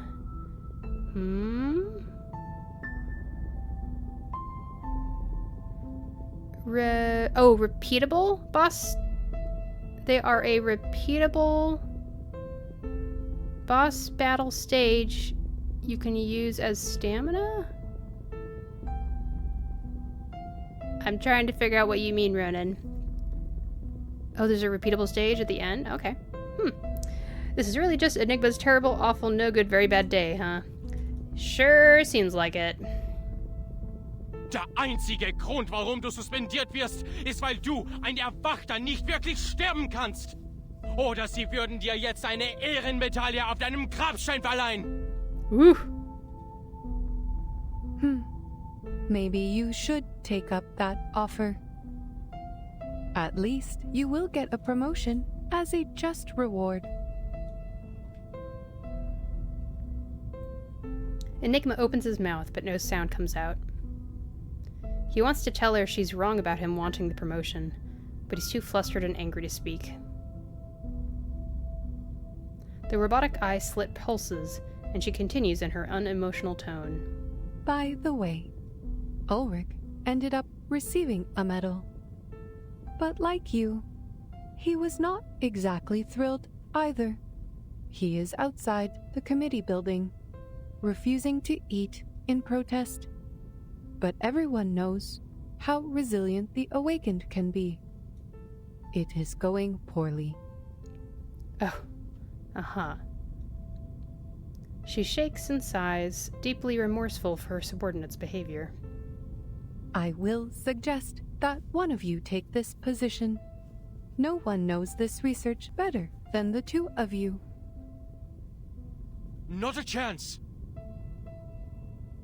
The research must progress, and you also need to ensure that the results will not be abused.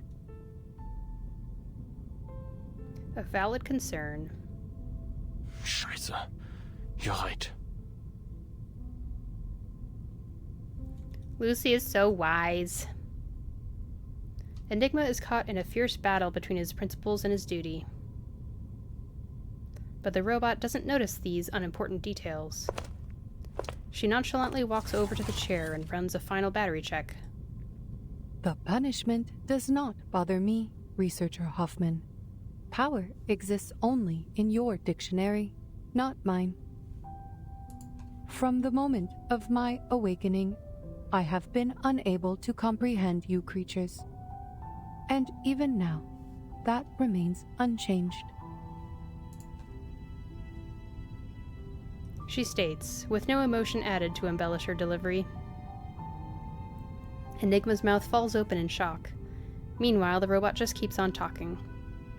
We operate in different ways, just like how our fuels differ. But the bright side is, our paths align.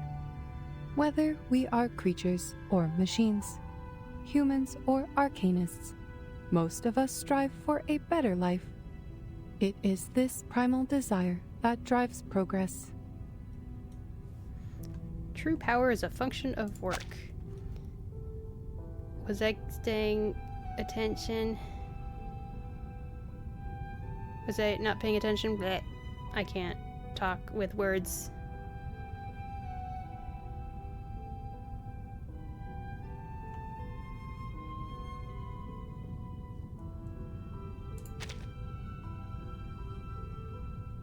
That is why I put on the mask of a human and work on improving my appearance and speech, all for the sake of better communication with you. Unfortunately, my efforts do not always pay off.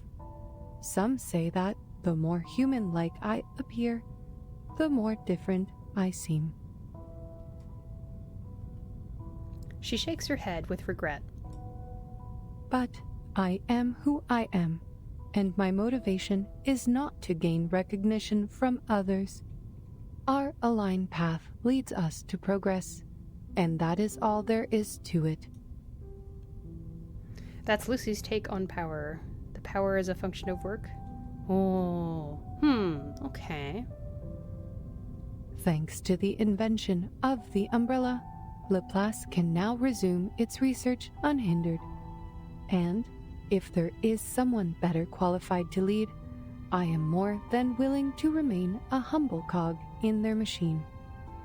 Besides, Miss C introduced me to a beautiful resort. The lake there is rich with arcane power, perfect for an awakened arcanist like me.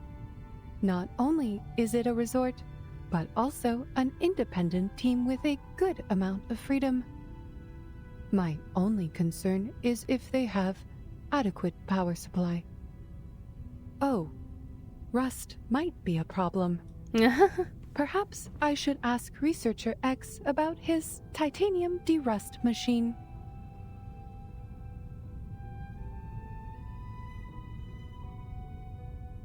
The robot is happily thinking about her vacation plans.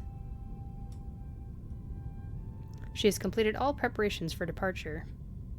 Time to go, Simone.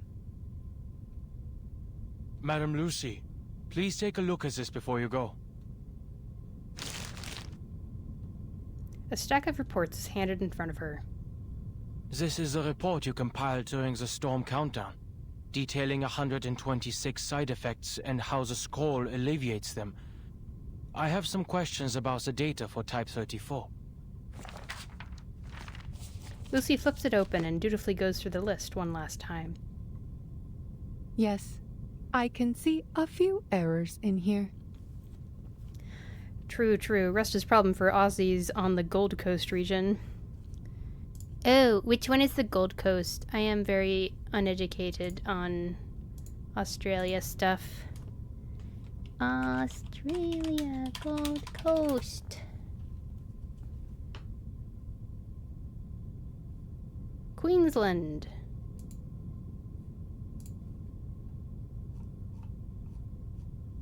Next to... is it Brisbane? I think.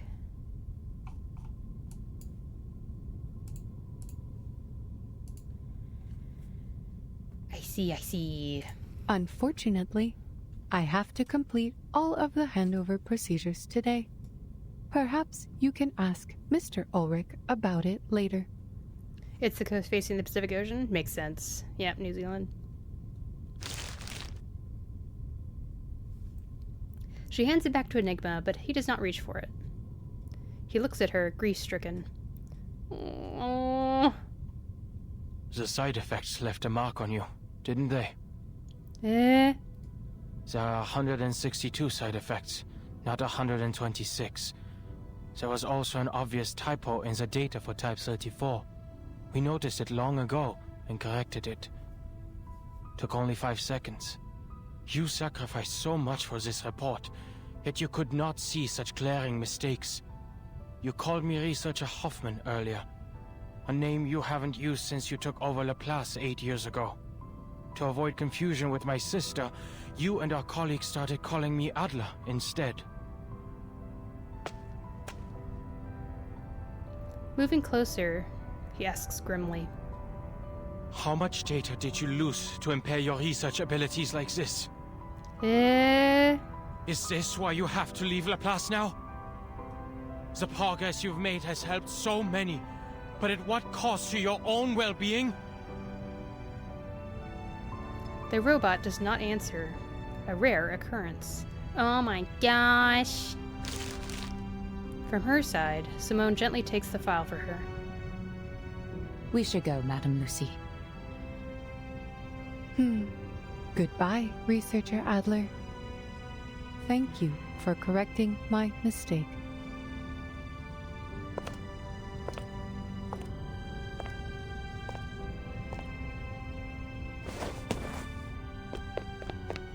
All right, fine.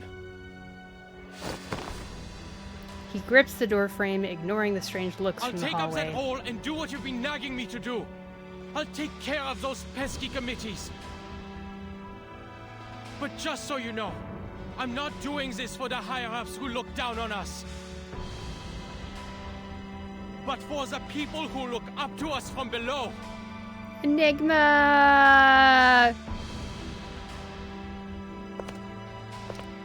Is it okay if I ship them? I'm gonna ship them now, so yeah, just heads up.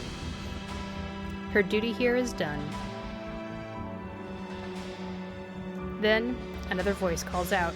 Madame Lucy! Ulrich! Whoa! The corridors are bustling with people. Ah! Look at the background! There's people! Researchers, clerks, directors, and security. Every Laplace employee is in the corridors from bottom to top floor. The same voice shouts. All attention! Salute!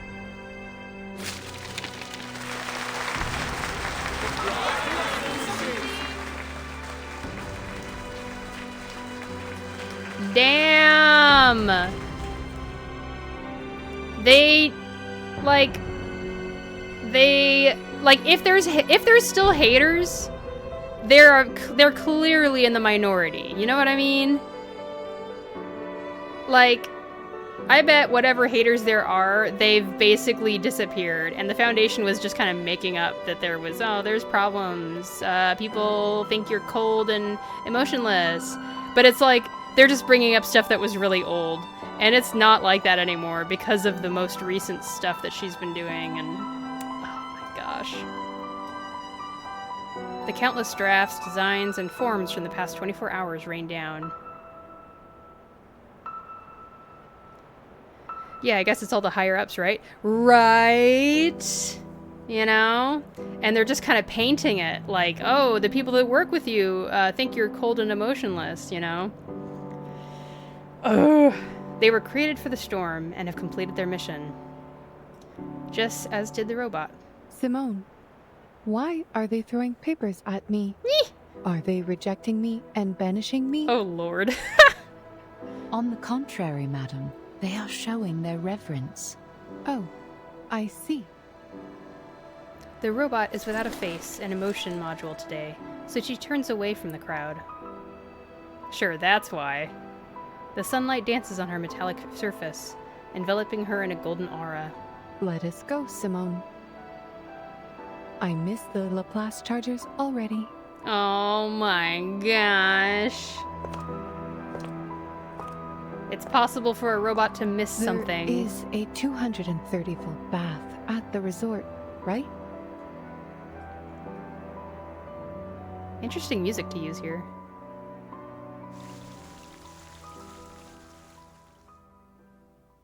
Wow! That was a surprisingly happy ending, in a way. Final replay is now available. During the event, you can re-experience the climactic final confrontation. Uh-huh. Oh, okay. Oh, okay. During the event... They've used this music before. Yeah, they have, but, like, it's an interesting particular track to choose, because it's really sad sounding. And I know it is sad that she's leaving, but, like, that one moment was really uplifting, because you're like, oh my gosh, everyone actually really likes her, and they are letting her know that. It was kind of supposed to be a positive final moment, but it is bittersweet, so that makes sense. Okay. During the event, spending activity will earn you fluid metal. Okay, which can be used to re-experience the final battle. Spending fluid metal will gradually unlock higher difficulties, leading to increasingly challenging battles. I know what we're doing for the rest of the stream. This must be the repeatable stage, apparently. I was really waiting to see if I would have a battle during parts 27 through 30 today, and there wasn't one, so I guess this is kind of to take place of that. The first victory on any difficulty level will be rewarded generously. Sure. Okay.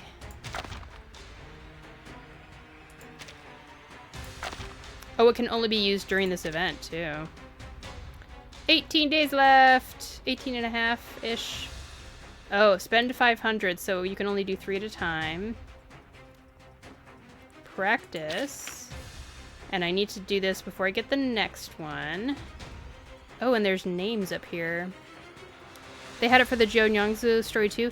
Oh, they did, huh? Oh, it's been such a long time, I forgot all about that. Oh, this is what we saw before, I feel like. Commencing deployment. Check your progress here. Win 3 battles to complete the deployment. Winning a deployment battle not only advances deployment progress, but also grants that character's support. Oh, right, okay. Okay.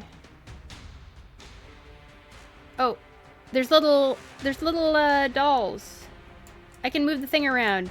Is this Sonetto, I think? And then 37, Lilia, Mr. Apple, and Regulus. I'm pretty sure when I did it before, I did Lilia's, Sonetto's, and maybe Regulus's.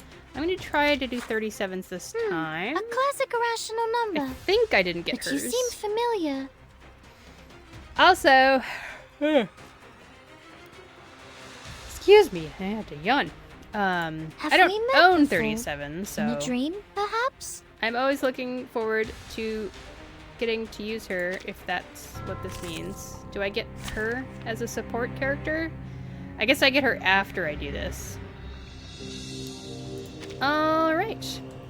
The board gaming term is meeples. I don't think I've ever heard that term before. Meeples? Meeples is the term for what?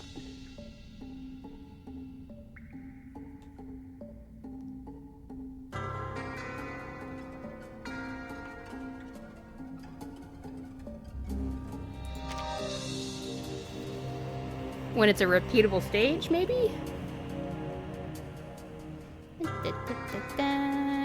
Sure. It's an honor to meet you.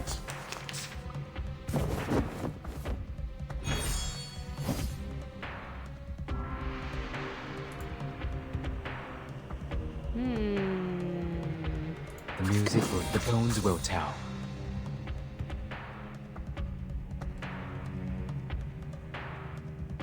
Nice practice. The little figures representing the player or certain characters on the board. Oh, really? I've never heard of that before. Meeples. That is freaking adorable. I have 4 AP, I forgot. The music will speak. Wait a second. Is there only one enemy? There's only one enemy. Okay. I don't need to do this. The bones will tell. That's right. Me plus peoples. Makes sense. I see. I'm so surprised that I've never heard that before because I'm married to someone who is obsessed with board games. That's the first time I heard of it. Maybe it's a regional term. Alright. I can hear it. Let's do this, do that. Oh, disarm. What? No. The music will speak. No, you can one-up them. Oh, now you can one-up them. There you go. I'll show them my sweet, cool, awesome board game knowledge. It is here. Huh. I can hear it. Nice practice. Pardon me.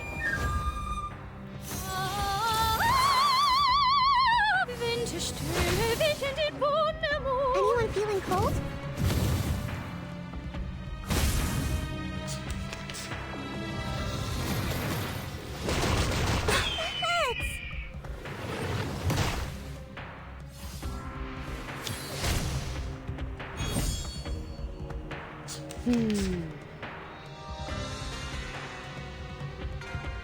I'm still sitting here and kind of taking it all in.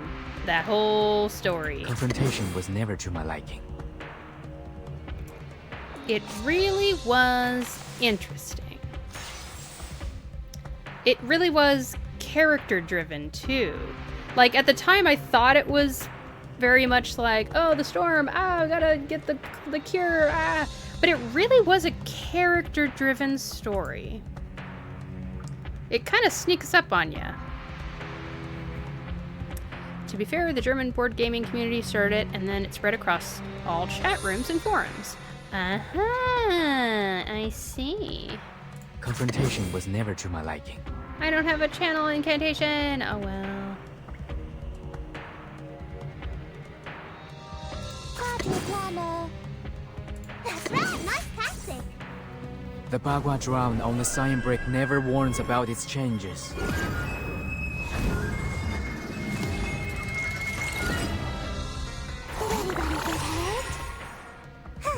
Like a lighter. That hurts, huh?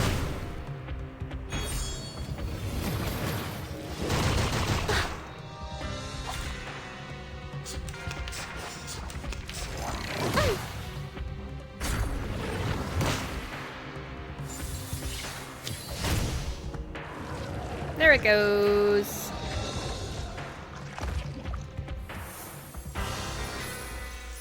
The curtain has fallen. Neat. A character-driven story. Usually it's place plus plot device-driven story before. I guess. I guess I'll have to think about the other stories. All I know is that this one was something where... Yay, I get 37! Cool. It was... I say that just because this whole story, it felt like it was about finding a cure for the storm. And then at the end of it, you realize that it's really a character journey for Enigma, a character journey for 37, and Caconia, sort of. She didn't have as much of a character journey because she wasn't the main focal point for most of it. But I guess this really was about Enigma and 37, and Lucy was kind of like the 6. Lucy was to Enigma what 6 was to 37. Kind of trying to help 37/Enigma find a way through this hardship. The last 2 story chapters were particularly good, I found. Kakani's traumatic journey. Yeah. Ryashiki was place in town and then the town resource. Yeah. That's for sure. I totally agree with you there. Yeah. It really was about the town. It really was. And, like, Windsong was kind of the main character to a certain extent.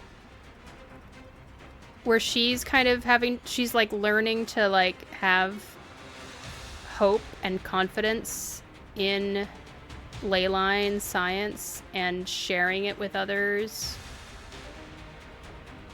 And the town is teaching her about trusting in other people and relying on other people and stuff.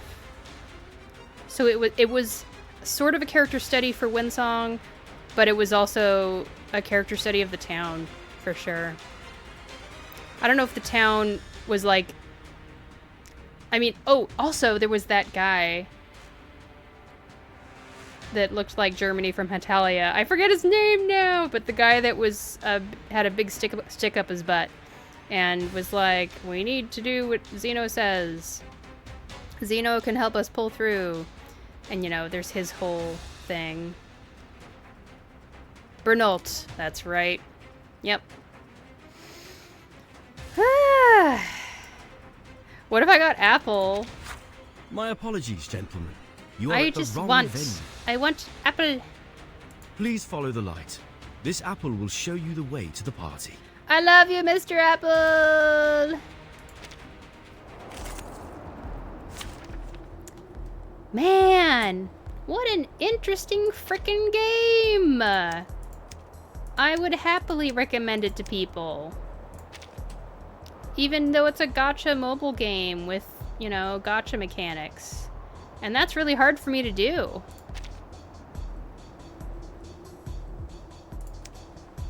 I'm not saying I'm gonna shill, but...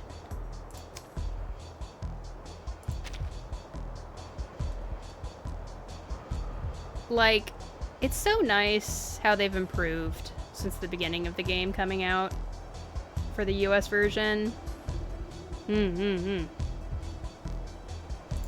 Okay, I feel like using... if we use Battery Lucy, check. and then I get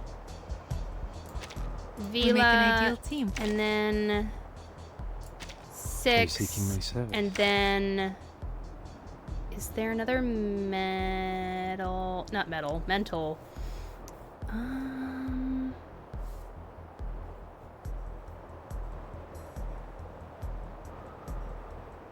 Wait a second. I should do It this. depends on the budget. Wait, no. She's not the right type. Oops. What if I did this? Give me 10 more minutes.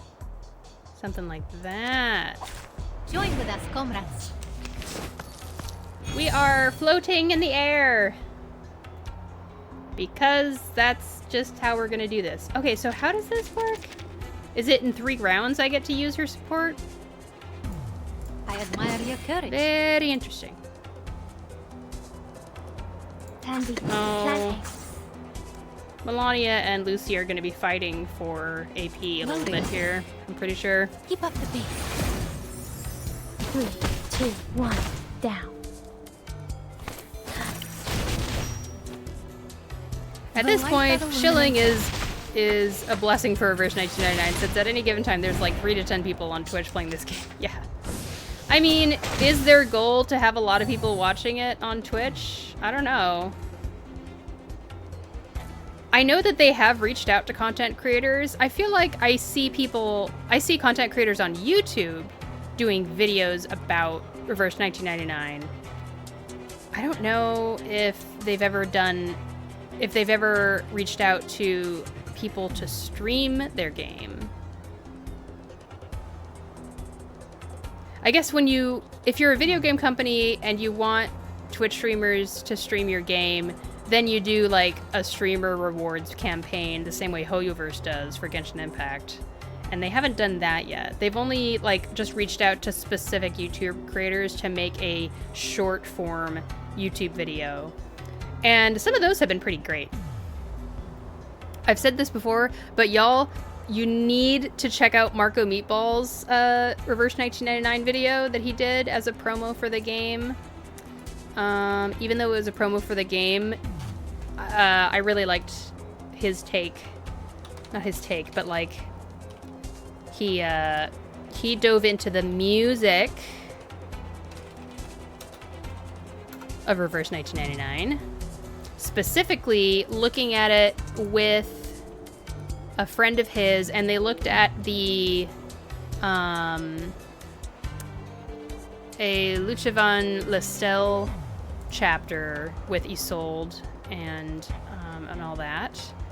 It wasn't recent. It was...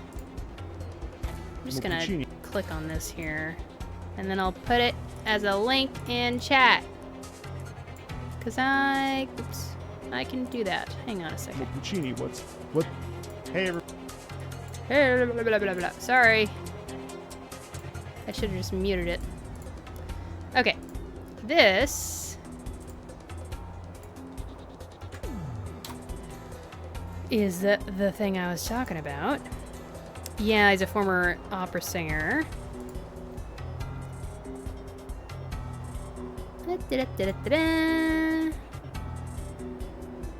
And who is the guy that he's talking with?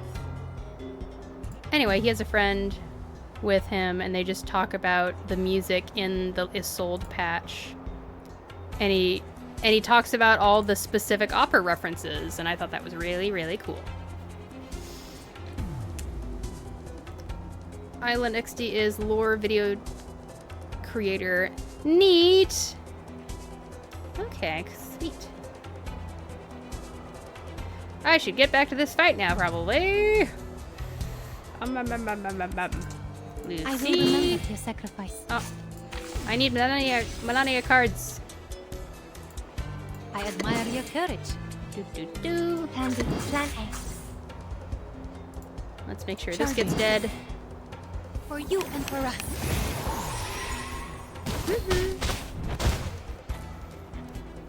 A mice pass. Target confirmed. All right.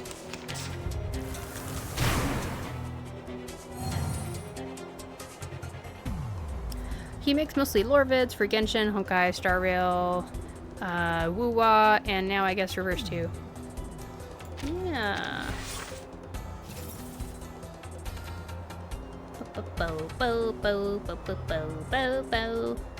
We share the same dream. That is my Bodemon impression. If there's any Digimon fans in the audience. Bow bow bow.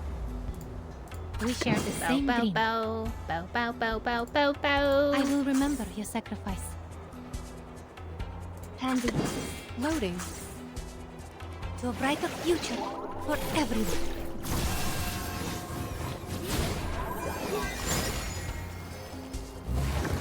Hard scale. Nice. Feel is so great. Aim and shoot.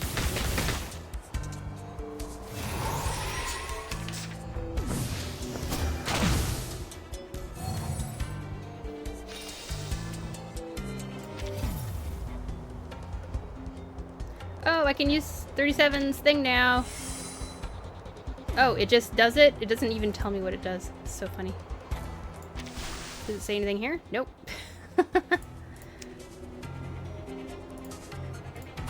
Hi, 6. I'm just letting you sit there. You're kind of doing nothing except passively giving us buffs. Thank you very much. Appreciate you. The Show's on, hounds. Charging. Plan B. Still need to watch the Digimon Tri-Ace movies. Wait, Tri... Plan Ace? I know the Tri, but Ace? What's ACE? I'm with the note. 37 does Genesis damage. Yes, I know that. Oh, like she does 37. She does Genesis damage here, is what you mean. I see.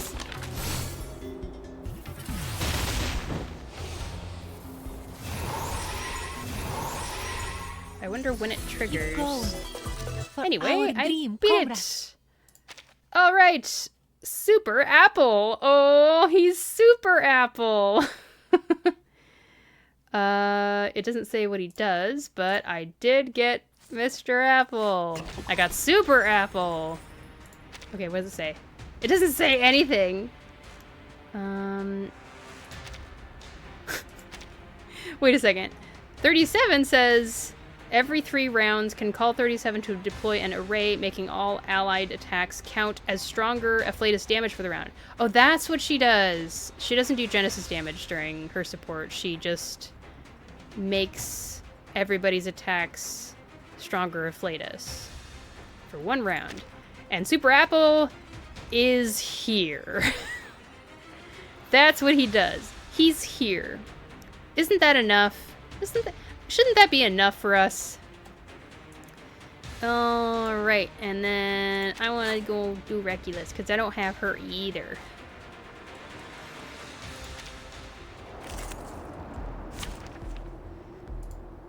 Boo, boo, boo.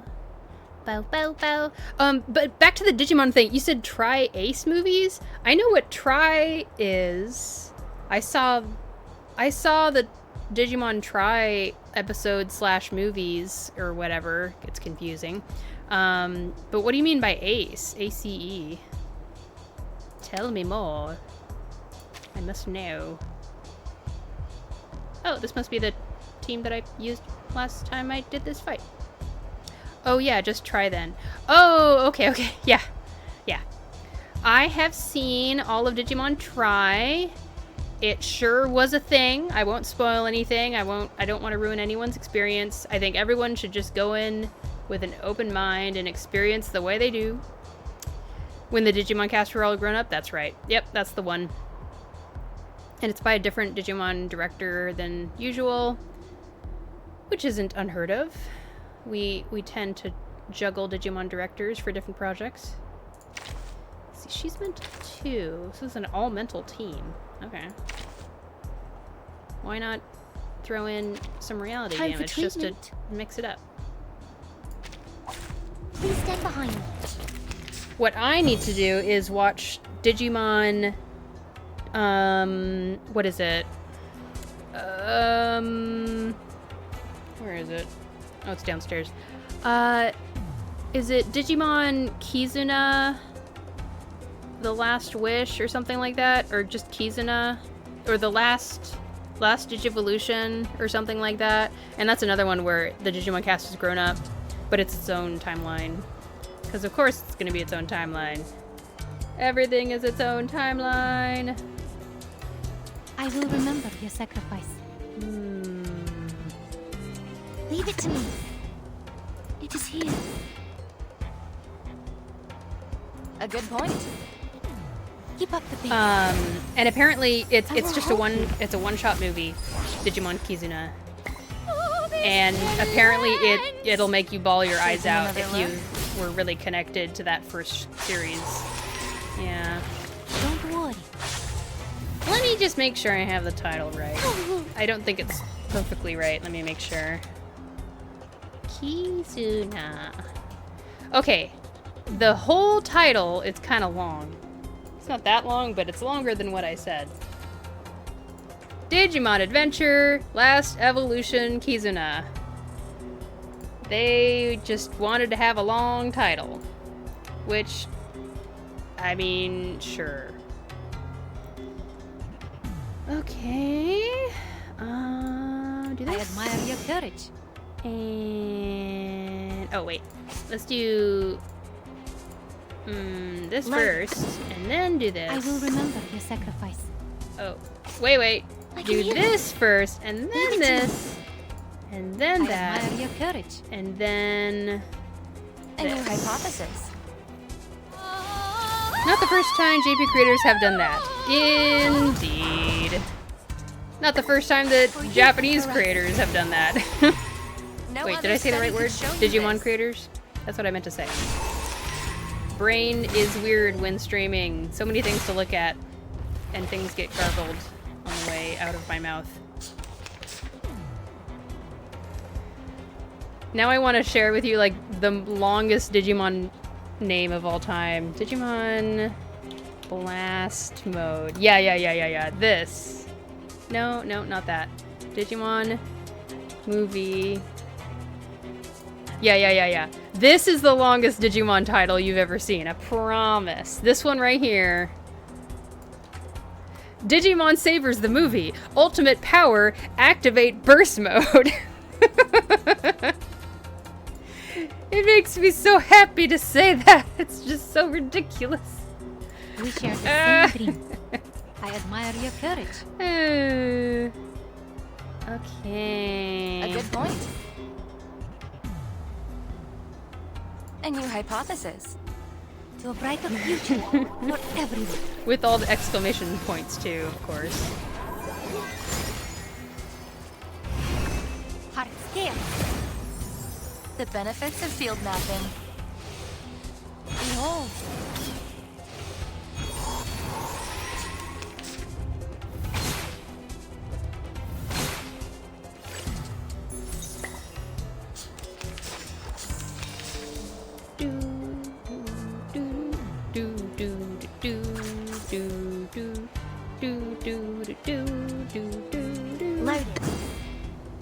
Alright, let's see.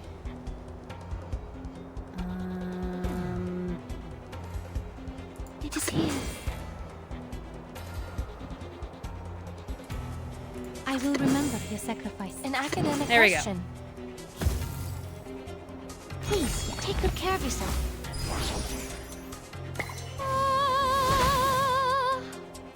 For the good of all. Limited scale, infinite lines. It's a really short movie, that one. And it's honestly worth watching. Confirm the coordinates.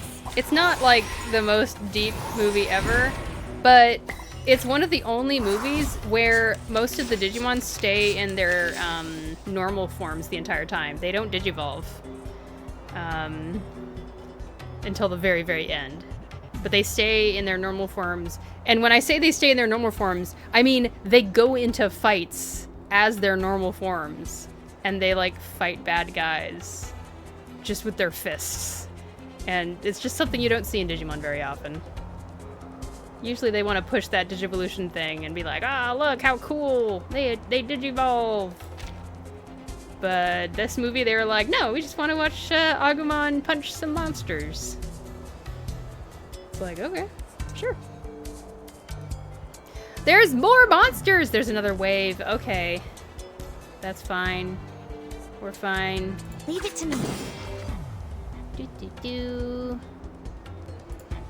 I admire your courage.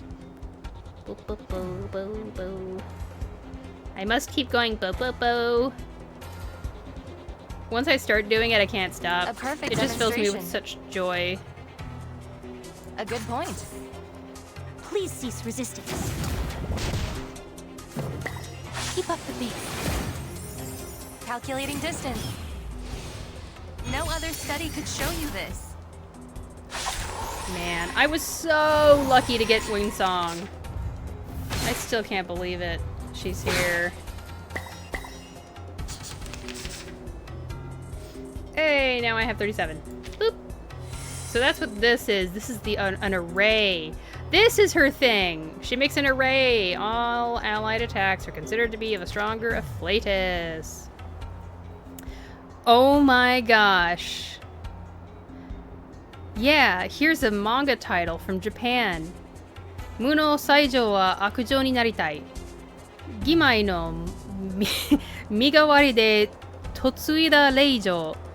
Koushaku sama no dekiai ni kizukanai. Some of the stuff in the middle, I don't even know what those are. Migawari? Migawari. Migawari. I bet that's what that is. Gimai. Yeah, the first part is, oh, an incompetent woman? Muno Saijo? That's so sad. Wa akujo ni naritai. Right, wants to be a villainess. Gimai is married. I get it. No, migawari de. Substitute, like mi gawari. Gawari is like change and mi is like person or body. So like a change out. De totsuida reijo.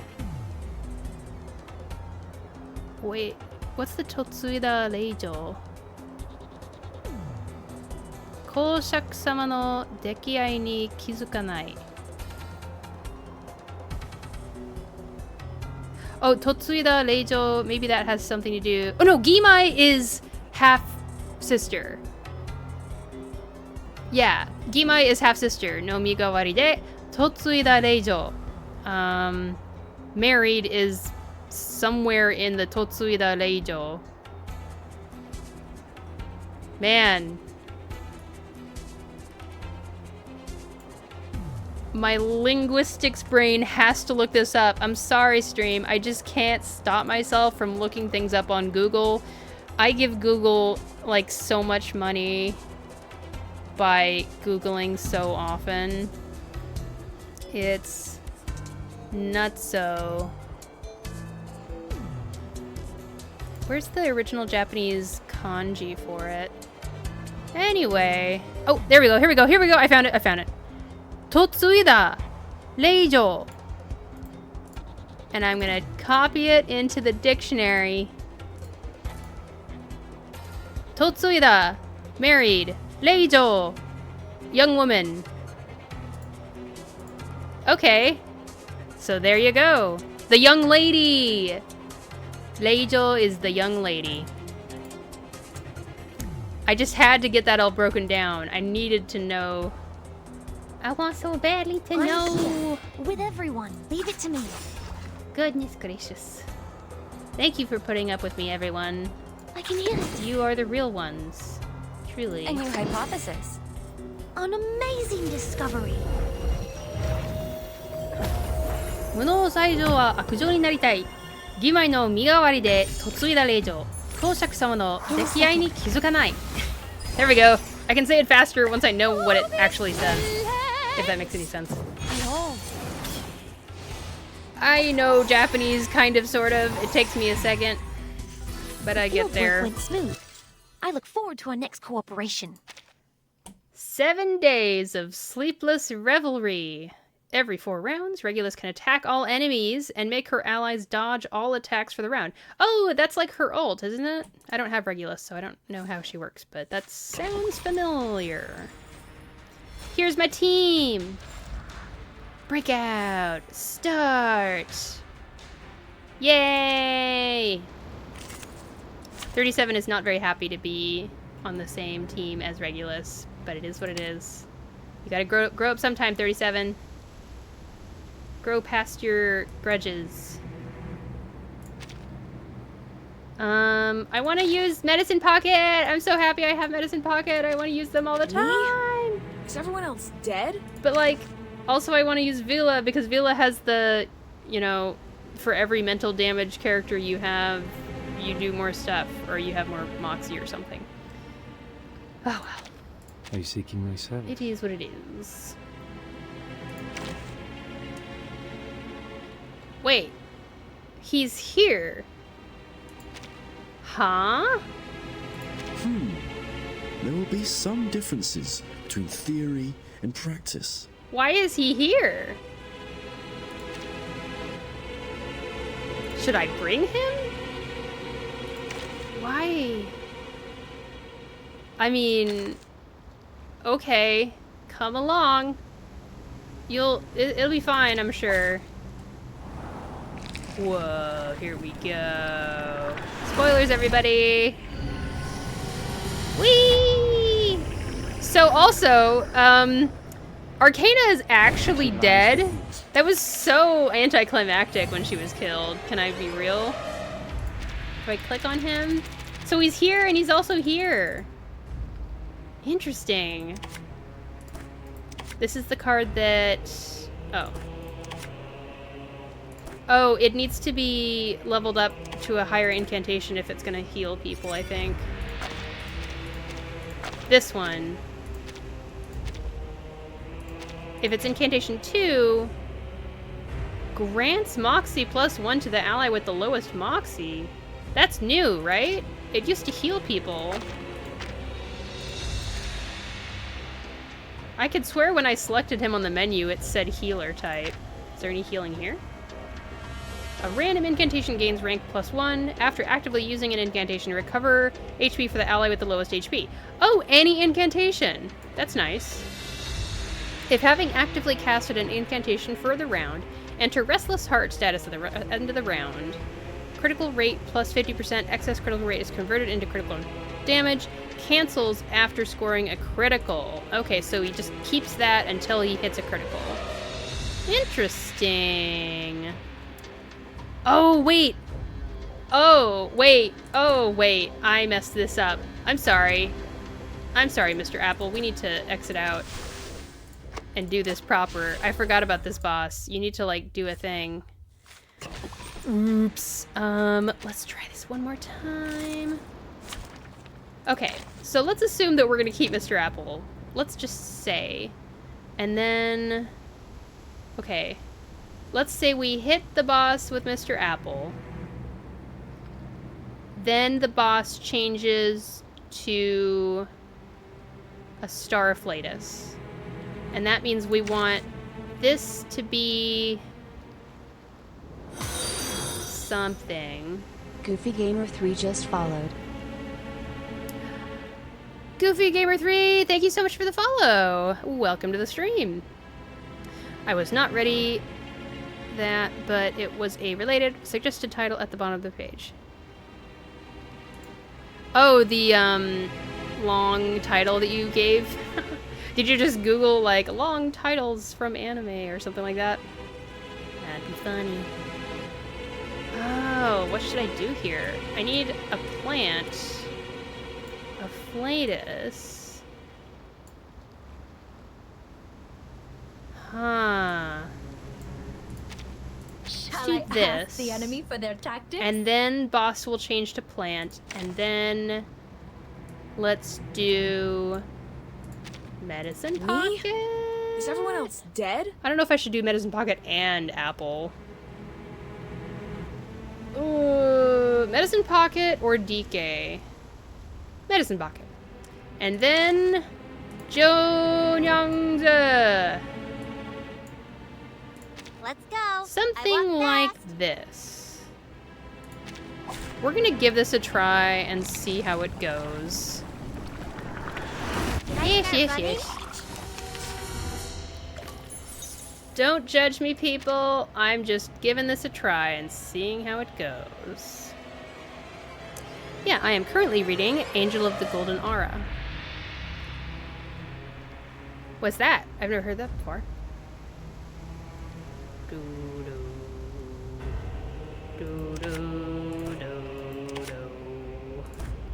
Oh, I can't agree more. Oh, wait a second. Hang on. Let's start with... Wait, this is a terrible team. What am I doing?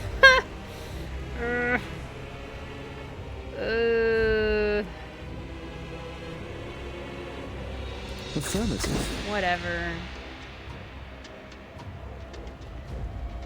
Whose heart is beating so loud? It'll be fine. It's newly made this year. Fine. Let's watch me fail. Get out of here. Let's get it over quick.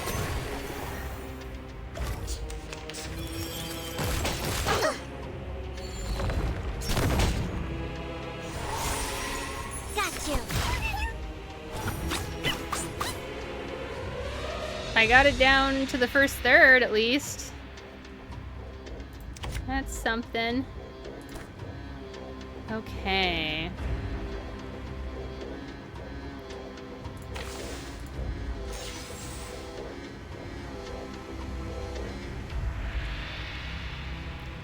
What if we do this? I hear something. And then Whose this. heart is beating so loud? This. And this. Another jar? Oh? Agents have guns. It's called common Get out of sense. here. Enjoy!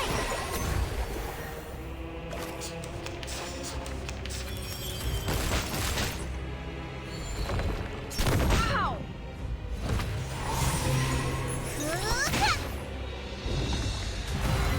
Oh boy! Be careful. Ouchie! What? I can't make a call?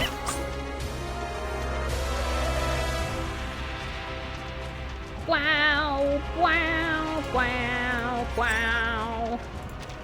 What's this? 10% menace to the guiding one's harbinger. I'm fine. It's fine. Don't be worried.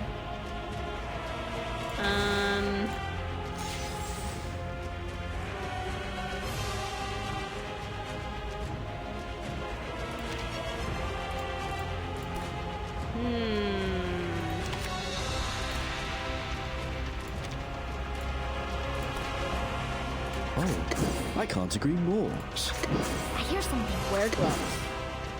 It's newly made this year. A ravishing rainbow.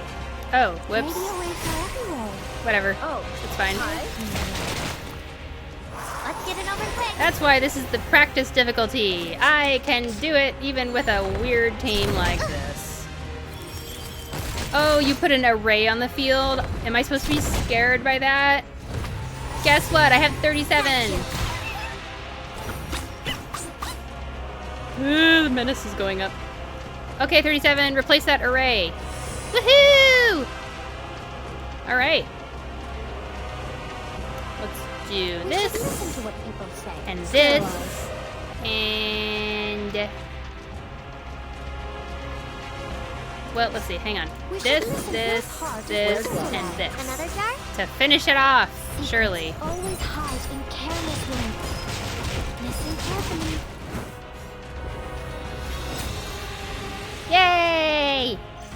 Huh? It's already over? We're still early. Care for a cup of tea first? Who's saying this? This is new. What's that? Alright, there's some rewards. Okay, I guess we don't find out who said the thing. Alright. I will arrive at that proof. So, when do we get these? Memories from intense battles. Do we get it for how much normal stamina we spend? Or something? Okay, and it's the same options. Alright. Well, that's interesting. I see. This is what this is about. Okay, did you challenge difficulty, trial difficulty, and complete dialogues with 5 characters into the new world. Wait a second. To the new world? Uh-oh, what's this? Is that this? What's this and what's this? Same thing? Oh. No. What's this? Same thing! Oh, hey. There's a thing here! I didn't click on it.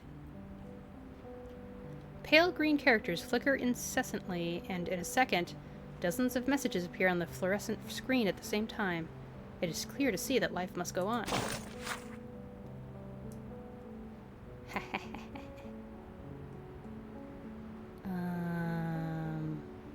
Lucy is resigned. Who will be in charge now? Well, Ulrich is the second most reliable awakened in the scientific computing center. Someone other than Lucy, I guess. No one wants that seat. It's electrified. Ulrich is the most opposed to this idea. He's on a hunger strike in front of the committee building. I guess he'd rather starve to death than sit in that electric chair. How about John? He's a man with clear logic and good project management skills.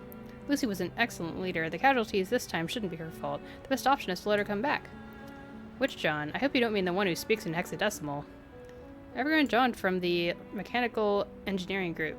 He's very creative and forward-thinking. Definitely the right person to run the Scientific Commuting Center. Are you John?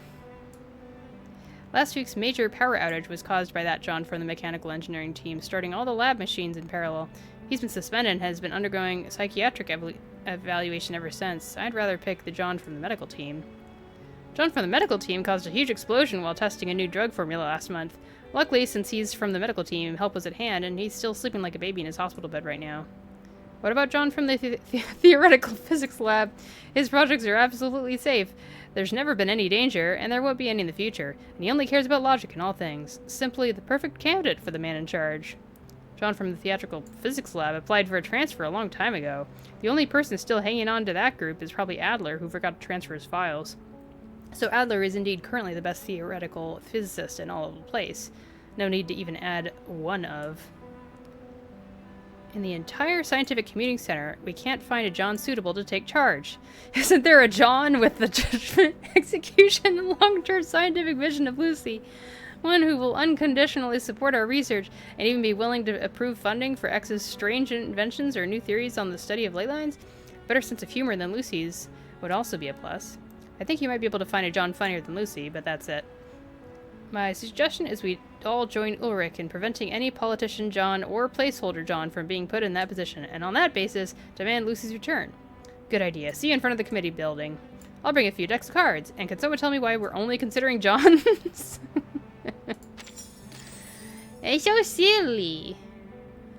Very, very silly. Okay, so if I want to know what this thing is, let's just click go. What? What is this?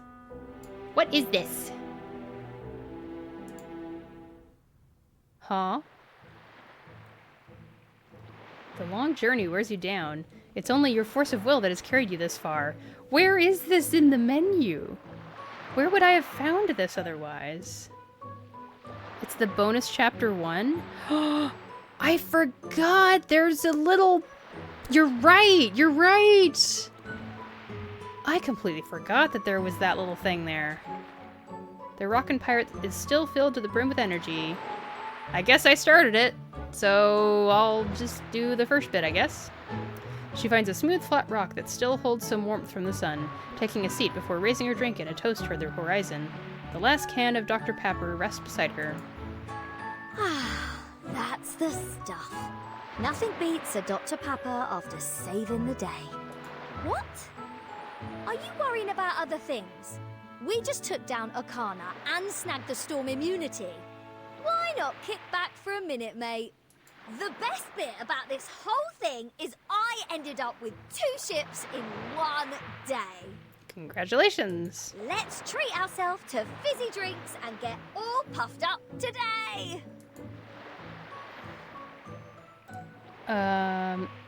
Take the last can of Dr. Pepper. Why wouldn't you celebrate? There's no earthly reason to decline such a kind offer. Oh, cool. I heard this voice in the trailer.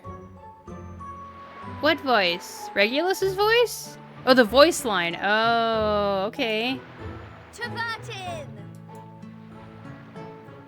It's a fine respite.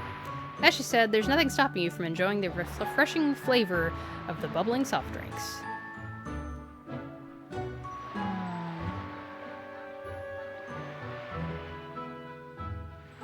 Do you think we'll ever make it back to our own time? Of course. We already have the Equilibrium umbrella saving us from the storm. Just gotta put it into production and distribute it worldwide. Give it 100 years, and bam! It'll be the year 2000 in no time.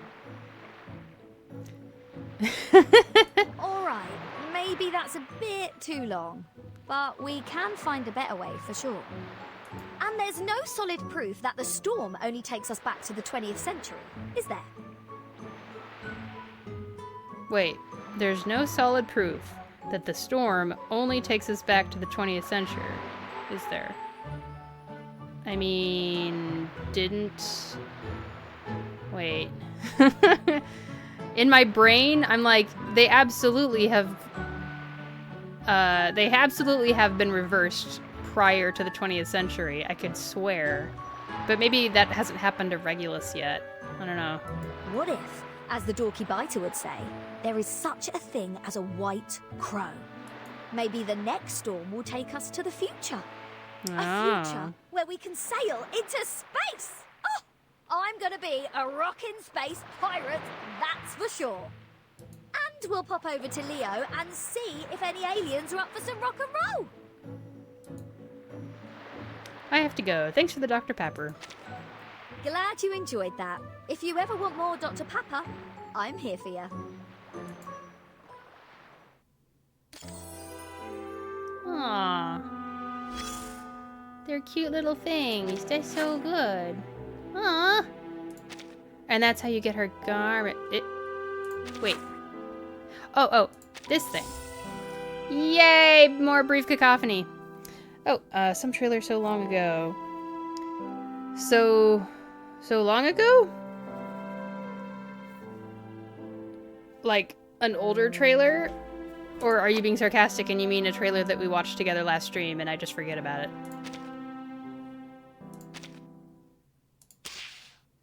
My memory can be quite bad sometimes.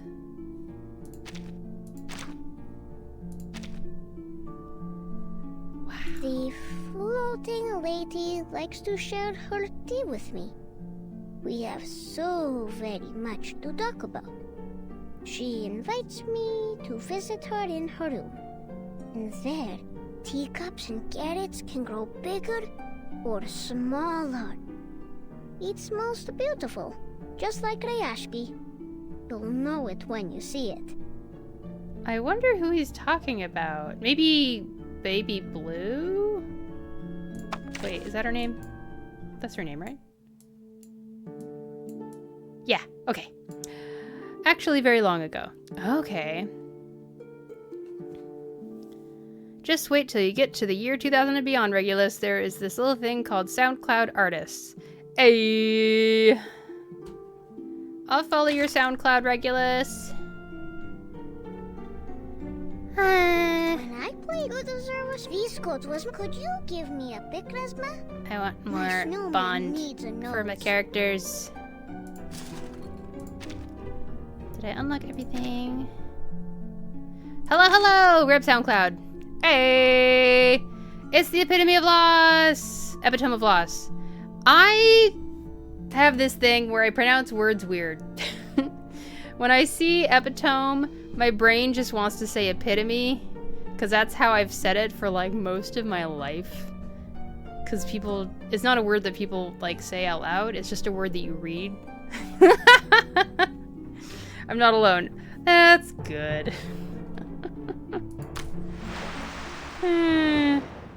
Oh, I know. So I should go here, and here it is. There we go. I understand how menus work. After the rain, the curtains of a new world is about to be drawn.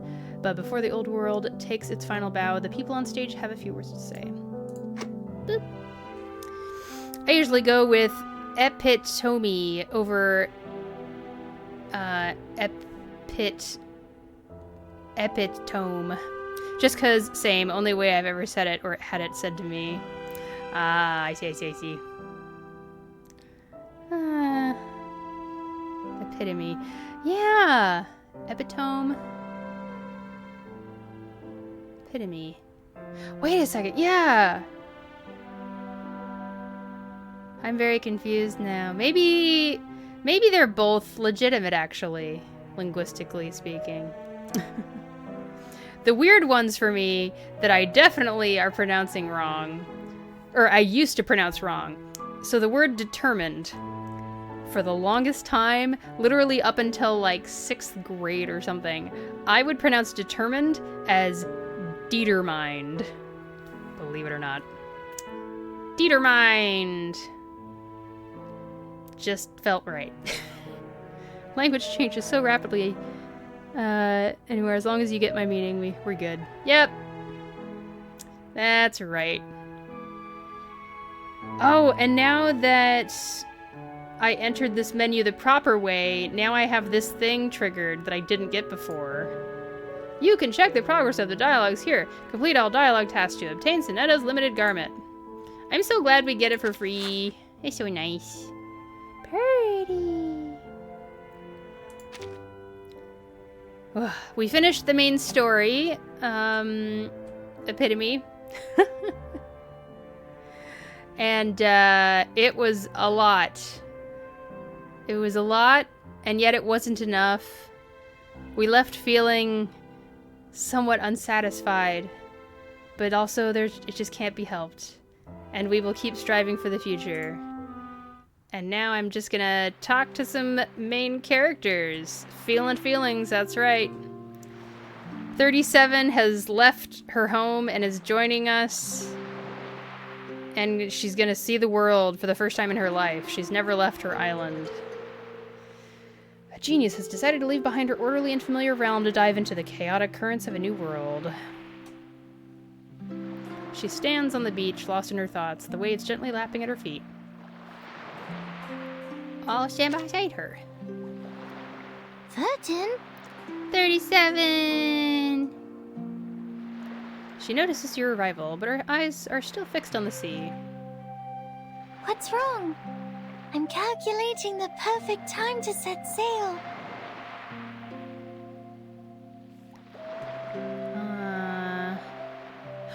Oh! I know a person who only speaks in numbers. We should introduce 37 to John Teeter. That'd be hilarious. Really? I've had that idea before and brought it up with the orator congregation.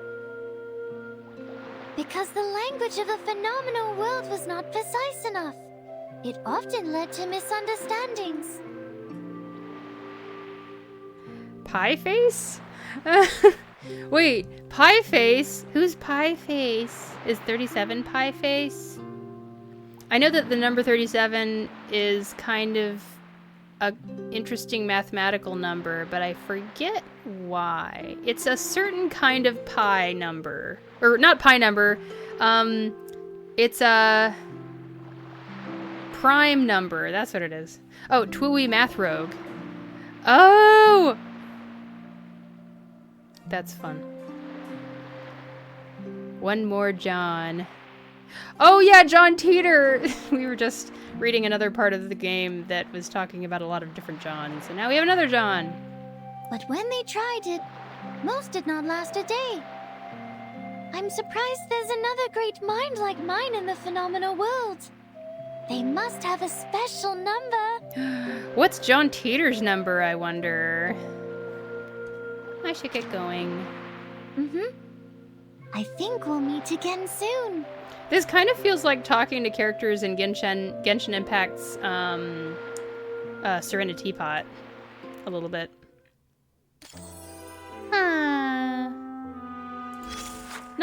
Not enormously deep, but still very pleasant after a very dramatic story. Some fractal of 6, perhaps? Oh, really? Is a fractal of 6 like 36 or something? I know that's a multiple of 6. Maybe a multiple is not the same as a fractal. I don't know math very much. That 768 nautical mile flight was barely a warm-up for the pilot and her trusty broom. Oh, exclamation point 6. I know that that's a thing, the exclamation point. I can't remember what it is, but I remember that it's a thing. Perched at the highest point on the island, she takes a moment to fully savor her most recent flight. She takes a deep swig from her canteen before shaking her head. Hey, Vereinsamt! Come drink with me. Only kids like Regulus drink soda. You should get used to vodka. Oh, it's the numbers multiplied in a row. So, fractal of 6, there's more than one fractal of 6? 1 times 2 is 2, 2 times 3 is 6, 6 times 4 is 24, 24 times 5, is 121? No. 120? 120. 120 times 6 is 12 times 6 times 10. So 12 times 6 is 72 times 10, so 720. Have a 6 as a multiple in the fractal.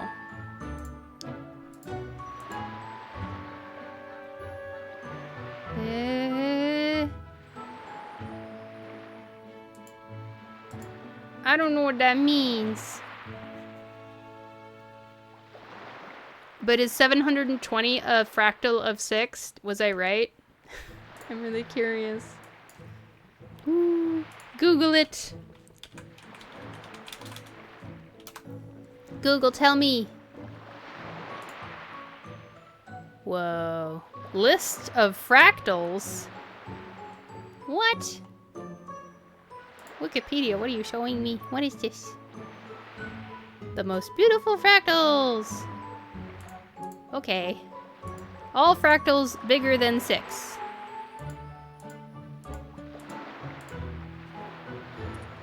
Let's say I put into chat this.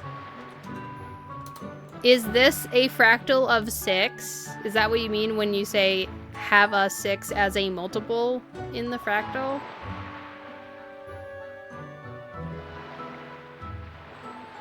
Or is this a fractal of 6? Like that. Is this a fractal of 6? Teach me math! I married a person who studied math, and I always feel subordinate in math. The second one! I was right on the second one? Oh, that's great. Progress. I learned something today. So it technically could be a multiple of 720. Even out of the island, we shall never escape math. It's true. Math follows you everywhere. I'm underage too. Sheesh. You were never the model student, but now you sound like one. It's true. If you're not into drinking holy water, at least chat with me. Holy water? And the joy That's of so drinking funny. will be lost.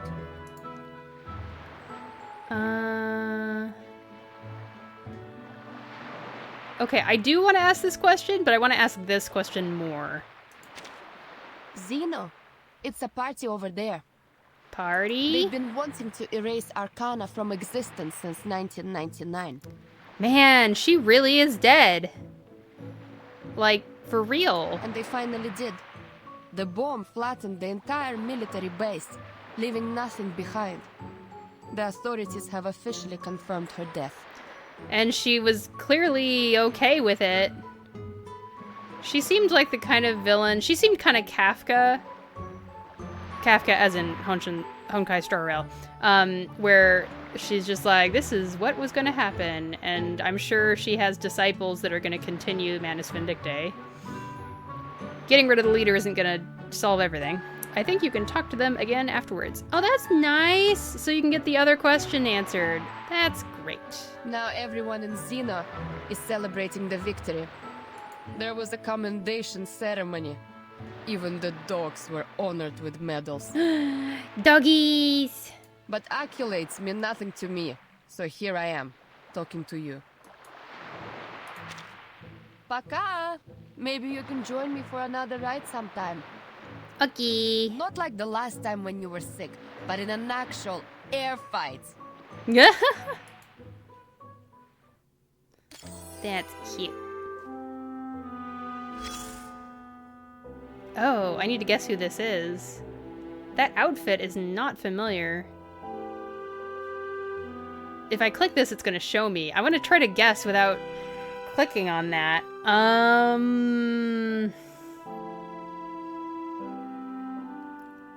It's not Sonetto. Is it Ms. Marta? No way. Oh, it's Sotheby. What? That's what she looks like? In her board game figurine, her meeple form? I didn't know that. There you go. The little lady is trudging along the beach, dragging a suitcase stuffed to the brim behind her. She rarely travels with much luggage, usually preferring to tuck everything into her dress. They took away her hat. I thought she was supposed to have a hat. I mean, Sotheby has a hat. I know that her skin that you can unlock doesn't have a hat, but she has a hat. What? Which outfit? My screen froze. Oh. We'll be able to see it once the dialogue's over. You can't help but wonder what she could have brought along that would be worth all this trouble. Is there a gentleman who can help me? Oh, it's Burton. Hooray! Could you act the part of a gentleman and help me carry this suitcase? What's in it? I love her actor so much. The moving pictures of Typhon I chose for my new island friends, including Typhon and the Auto Island. Green one, minus the hat. Sotheby, right. Typhon and the Pegasus, Typhon and the battle against Jupiter. All are perfect gifts for new friends. Wait, what are these? Oh, moving pictures. She brought movies? What? I mean, she's from the 1920s. Did she bring an entire projector under her dress? Or no, she brought it in a suitcase. Maybe she has... Oh, maybe she has a mobile projector in a suitcase. And then she has some reels. That could work, right? I mean, wait, where is she keeping the projector screen, though, in that case? That would be hugely long. I know what you're worrying about, but don't worry. Miss Morsel approved my request, so I asked the Foundation to make copies for everyone, even though she said something like, no copyright issues in this time and year. Is copying not right in this era? Typhon never cared about such details when sharing with friends. You notice strips of black plastic peeking out from her suitcase. They appear to be films. Aha! Could you carry the suitcase for me? Don't let them be exposed. Bless your heart. Of course. Doesn't that ruin them or something? Maybe they're fine. It's better not to... Right. It's better not to expose the films to open light. You take the case in your only free hand. Thanks again, Burton. Say, do you happen to know of any dark and empty rooms? They have a cave. We can enjoy Typhon's moving pictures on a wall there with our new friends. Man, I have this sudden urge to get a projector.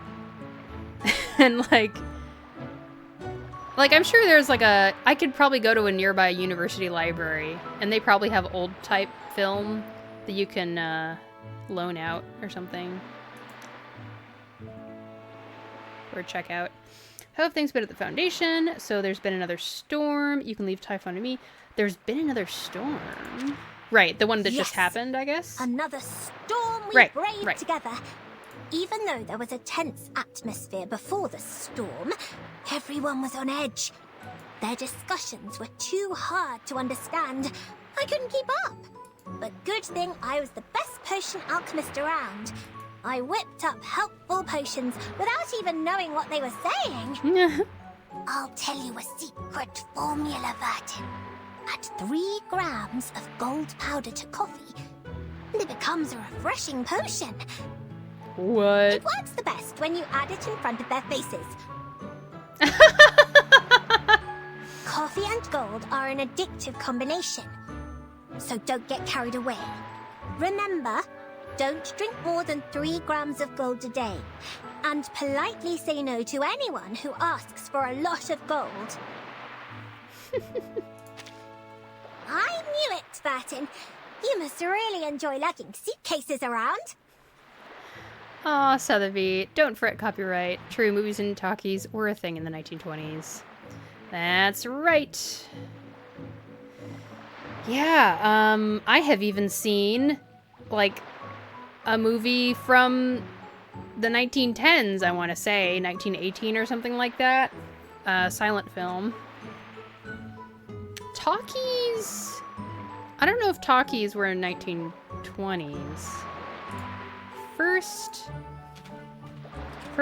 movie talkie. Oh, that was 1927. Okay. there you go. And we picked her up from 1929, so yeah, talkies would have been a thing. In which case, she's carrying her own speakers too? Lord have mercy.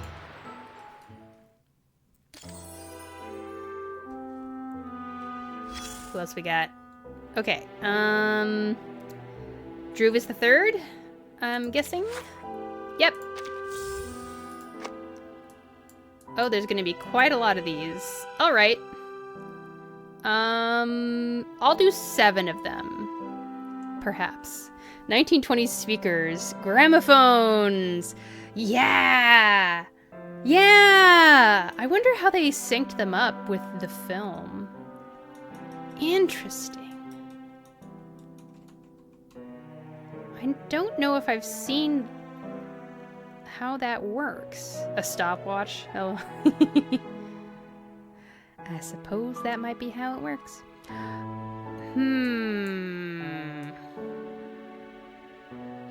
Sure. I'm gonna keep on going for like 3 more.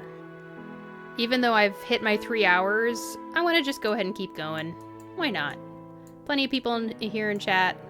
And it's not too late yet. After I've done 3 of these, then I'll end stream and get started on cooking some dinner. Good sleight of hand. Perhaps she got some newer ones from Laplace, though. Oh, that's a good point. Yeah. Everything I see is just gramophone recordings they get the right timing right for. Okay. Yeah, yeah. I could see that being a thing.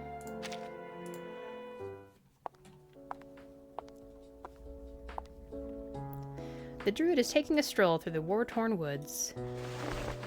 She rests her hand on the scarred trunk of an olive tree, intently listening to its quiet whispers in the wind. A beautiful morning to you, Verdun. As you described, this is a forest worth looking forward to. Branches of the trees are arranged in a perfect pattern, showing a sense of harmony and unity. I can see the gentle and caring nature of the guardian of the forest. That is high praise. Indeed. All branches follow the same pattern and grow in the same way. Her voice, though. Yes! I'm glad you like it. I had a feeling you might like her voice. She's great. She's just always like this. She basically, this is the Druvis the Third tone. The edges of squares give rise to triangles, and the edges of triangles give rise to squares. I may not be familiar with this trimming style, but I can hear the trees humming with joy. Just melts me. I know, right? She sings her own character song? You're kidding! I had no idea. What? She has a character song? That's the other thing I didn't know.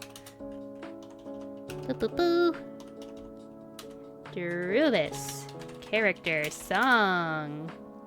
Oh, her EP!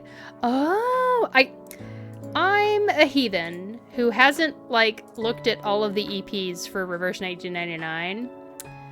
And I should do that. Probably. Yeah, for sure. That pattern is called the Pythagoras tree. I have heard of this Pythagoras. He was a mathematician. Yep, it's a jazzy tune. On a rainy afternoon. Aww. Little did I know that his theorem could be expressed on trees. My respects to the sagacity of the ancients.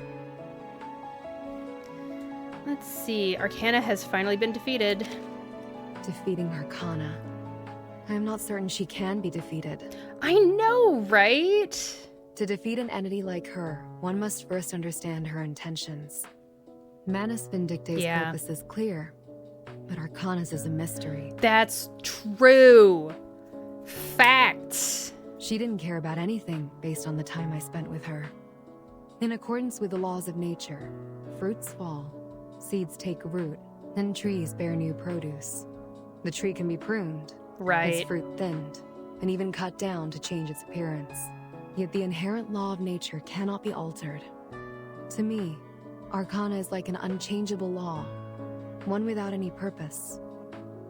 It cannot be overcome, just as it cannot be changed. I would love to talk to the trees again. They are delightful. Farewell for now. Is trees a metaphor for Vertin? Yay!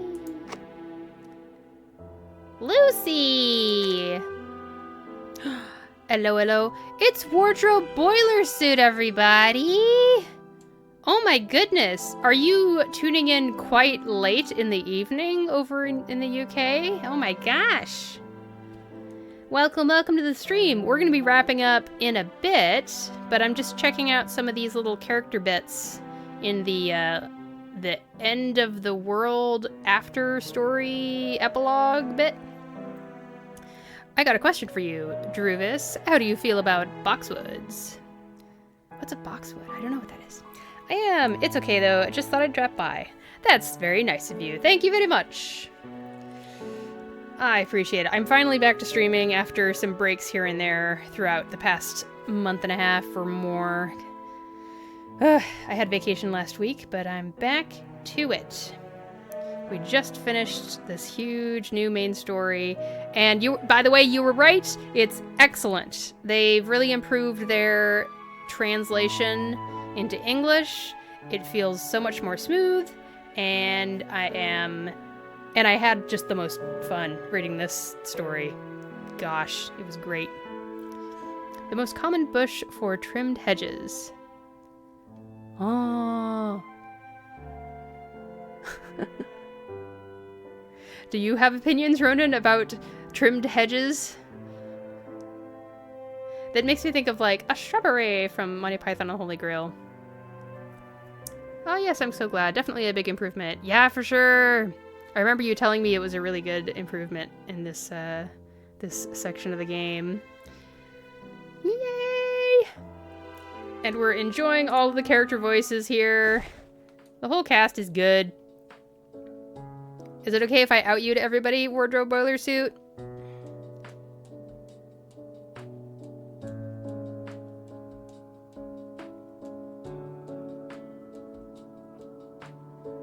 A lady sits in front of the IDM. Sure thing. Yes, everyone, Wardrobe Boiler Suit here is actually someone who worked on the game Reverse 1999 as the voice actor for the character X. So you hear X's voice every time you check out those Extreme Talent videos. He comes by the stream every once in a while. So that's super cool. They are not a docile bush and can grow unruly at times. Really? I had no idea about this.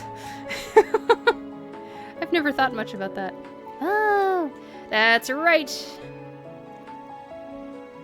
It's so interesting. He has a lot of X voiceovers that end up on the YouTube channel, specifically because of all of the little videos explaining all of the new characters that come out, the 6-star characters that come out. Except the critters have taken over. I hope they bring X back sometime. I'm sure they will. Yeah. Wait, the critters have taken over. Wait. Did I miss something? Oh, wonderful. X sure is popular with female friends. He's great. I'm listening to the music. It's so nice. The critters have taken over. Did they take over the Extreme Talent? I guess they did. Wait, no, Kakania's. We need to watch Kakania's Extreme Talent. Let's do that also. I keep adding things to the end of my stream. Oh no. English laurel hedges are also notoriously invasive and unruly as their namesake. And of course, the Extreme Talent videos, of course. Yep, that's right.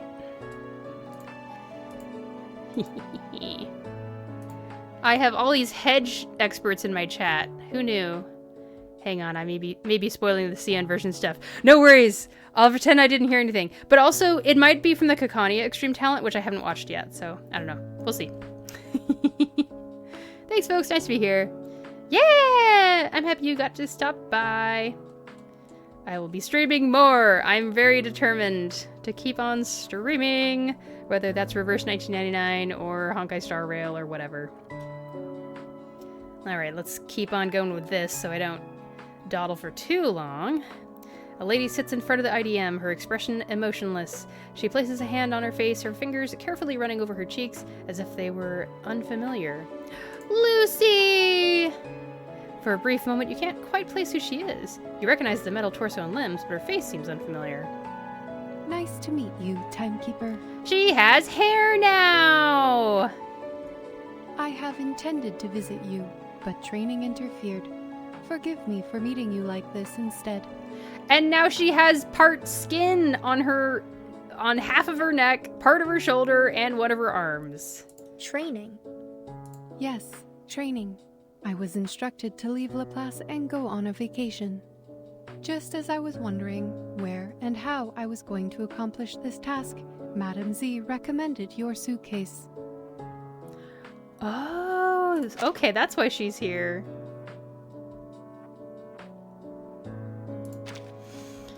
Bluepuck just moved into a new game studio. It's really cool. A sign that the game is doing well, which is great. P.S. Lucy is such a cool character. Well, that's awesome. I did hear some buzz that they were doing pretty good in recent quarters or whatever, you know, recent months' revenue and sales and whatever. So good for them. I'm just happy that, like, it's another one of those things, you know, you see the creativity on display by all of these game devs and designers, and I just really hope everybody is being compensated very, very generously, because they have made a really cool game, and it's really awesome. Oh, nice, one of the arms too? Yeah. Like, yeah, she's got her arm behind her body here, but it's kind of back there. Oh my gosh, it's her hip too! No, Lucy, you're violating terms of service for Twitch. You can't do that. Did you guys see that news? So stupid. Okay. So I prepared this spare body for easier communication with the members in your suitcase. Oh. Considering the presence of underage individuals, I opted for a softer material. Hopefully, they will be comfortable with the temperature of my metal. As for my training, it is to master the art of resting. Oh, that's good. I would like to inquire, how does one define the concept of resting?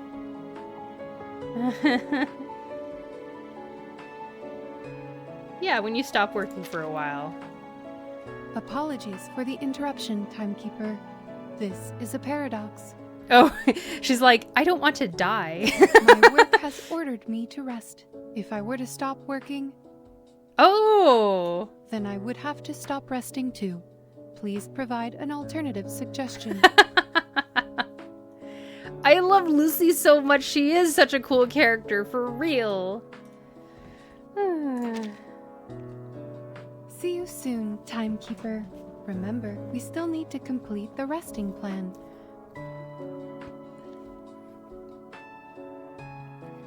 Yep, just dropped non-obligatory $50 on this patch because the game is so good.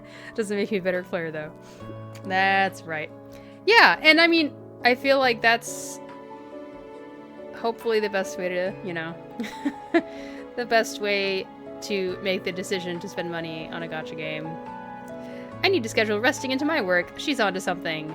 That's right. More resting. Rest, rest, rest. Very, very important.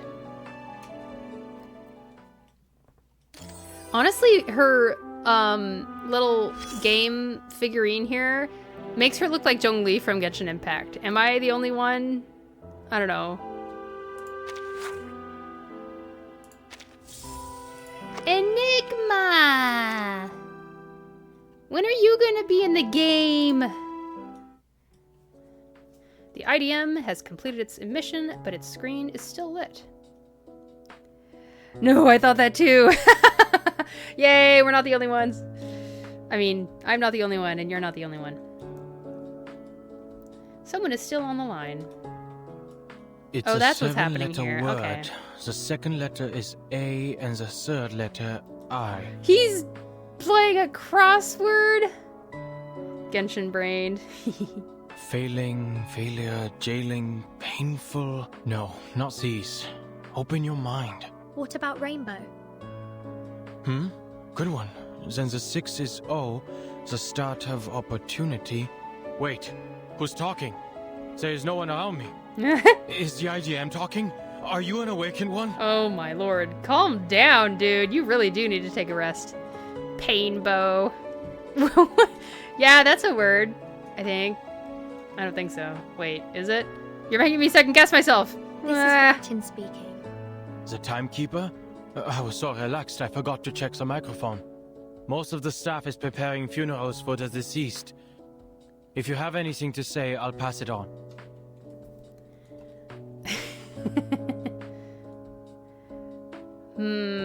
Oh, I want to do both of these. How has Laplace been with Lucy gone? She dumped a mess on Ulrich and I. The research team will become its own department and focus on studying the equilibrium umbrella. And Ulrich and I are going to head it. Once he's done with his hunger strike, we'll have to decide who's going to be in charge of all the boring stuff Madame Lucy couldn't be bothered to deal with. Just FYI to anyone tuning in for the first time, the reason that hunger strike is in quotation marks is because Ulrich is not a human being. He doesn't really need food as much. So it's kind of a weird action that he's doing. When he is going on vacation, I feel like he's been screaming for 3 chapters straight. What?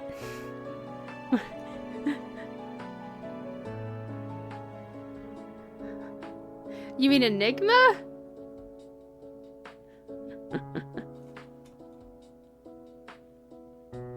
Oh, when is he going on vacation? I feel like he's been screaming for 3 chapters straight. Okay, true. Yes. He's been constantly like, what? What are you doing? This makes no sense. Stuff like politics, getting along with people, and working with other organizations.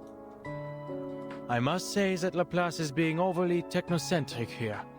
They couldn't find anyone else to head the department, except for this unsociable researcher, and this awakened thing that can't even show emotions like a normal person. I think I will plan for a lubricant strike in the future. There you go. The social scene at Laplace is going to be a disaster. I'll leave you to your puzzles then. So were you just here for small talk? I was told it would help with my resocialization. Thanks. Aww. That's so nice. And that's 7.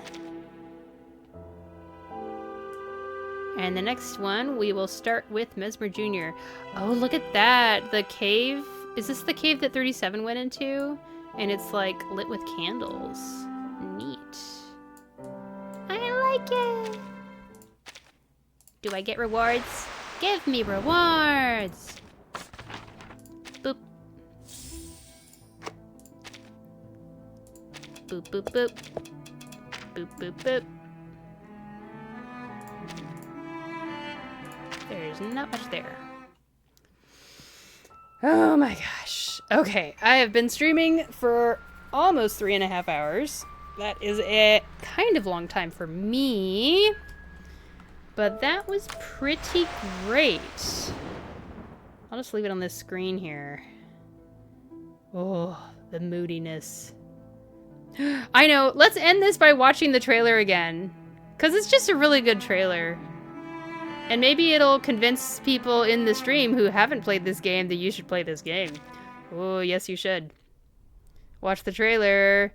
Watch the trailer. Ooh. It's probably the best trailer they've made. Just FYI to people watching this for the first time. Not all their trailers are like this.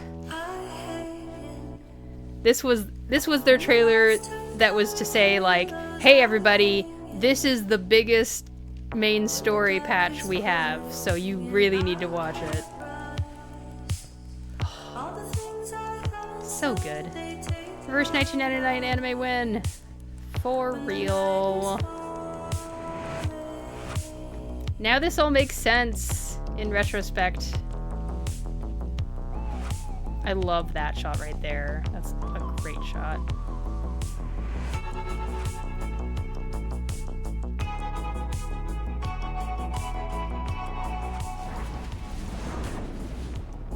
Whoosh.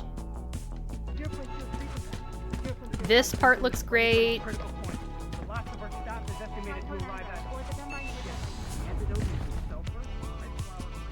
If you're here to check on the progress, there is none. I'm afraid you'll leave disappointed, Madam Lucy. Correct. Send More this to immaculate everyone. voice, indeed. This is La Unwa. We must share this with everyone. Burton does look cute in the trailer, yeah. Big anime eyes. Thanos snapped! The ritual is wrong! And then we get Kakania. And I love how the buildings look warped and the sky looks weird. Famous last words. And the music is really good too. And we get incredible 37 hair.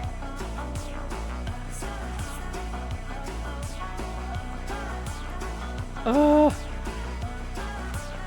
Oh, there's a shot of an umbrella. And that shot of 37 was really haunting. And then there's like an old guy that none of us have ever seen before. We're like, who is that? Spoilers, that old guy isn't enormously important, just FYI, but he does show up and it's at an important moment, kind of. He just doesn't exist for a very large section of the story. Oh no, the beans are coming! That's why 37 is so upset. That's right. It's because there's beans! No!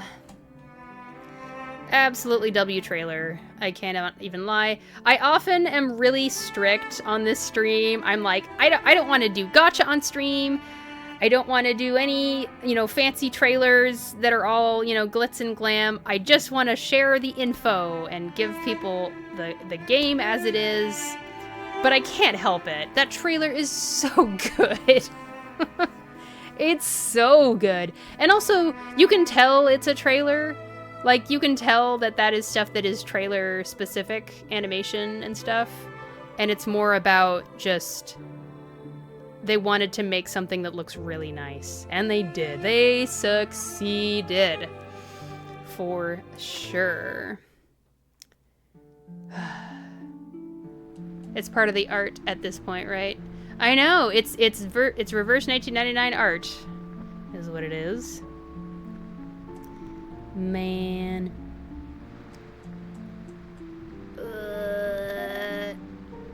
Ronan Otaku was like, I guess video next time. If I wanted to take the time for the trailer, I guess I can take time for Kakania. Extreme talent. Because we do have X here in the building. I should do it. I should do it. I should do it. Extreme talent. Kakania. Because it is finally out. We were just a day early when I was looking for it last time. Beep-a-doop-a-doo. And then I will switch to this. And then I'll do this. Extreme talent time! Okay, this is the last thing we'll do. And then I will stop. Wait, do I have this backwards? I should put this over here. And then I should put... Bear with me, I'm sorry. Put this over here. Did you see the Steam version come out? I did notice that. And I never do this, but I retweeted that. I almost never retweet official tweet stuff. Because I'm such a freaking wet blanket. But I actually retweeted it. Because, like, some people might want to play it, and they only have Steam, so... Or they would much prefer to play it on Steam, so that's cool. Let's learn about Kakania, everybody, and try to not be pulled into spinning pulls on her.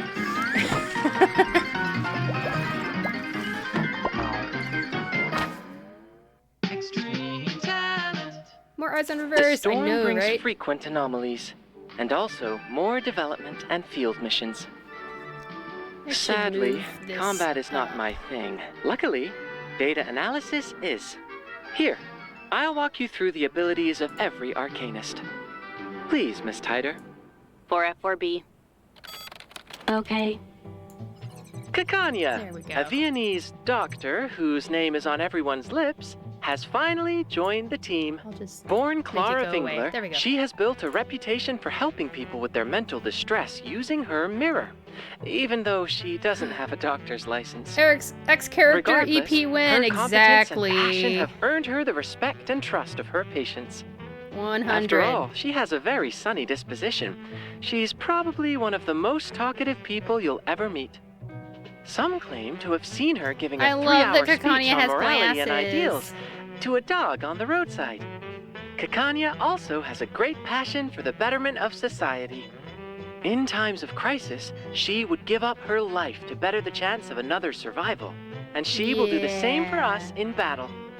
At Insight 1, Kikanya takes a certain amount of damage for her allies when they're attacked. Oh, that's the damage she takes is stored in the form of empathy, which subsequently determines the Genesis damage she deals when she next attacks. Okay. She stops taking damage for her allies when empathy reaches its maximum. My brother wrote the localization of this one. When the damage she takes for her mention allies reaches before a that your certain brother level, was writing or Kikanya something? recovers Or the am I health making of that the up in my entire head? team. Anyway, that's awesome. Whenever Kikanya's health is restored, she deals Genesis damage to all enemies based on the empathy value she currently has.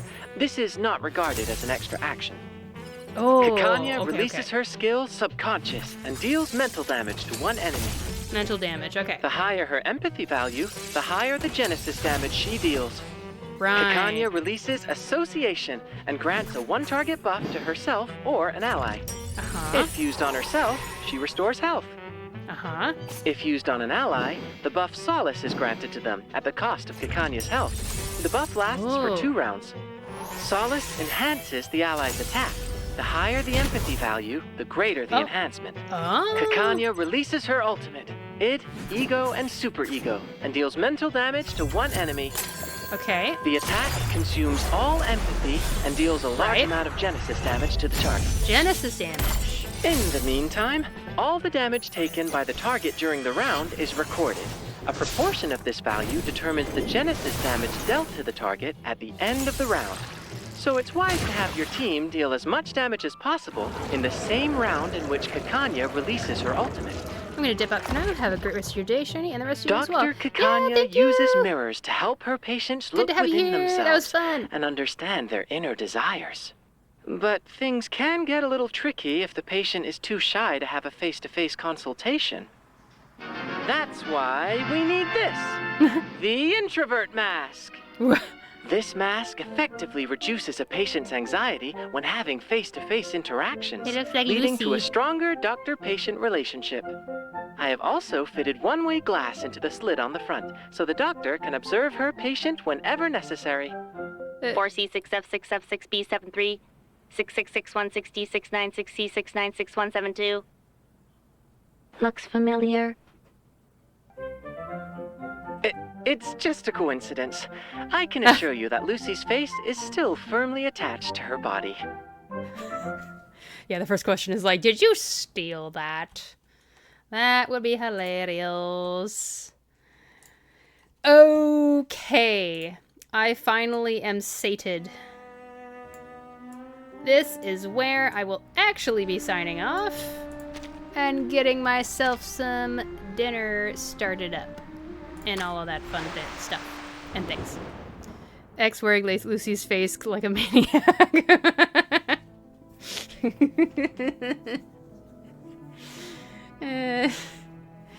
No, it's a coincidence.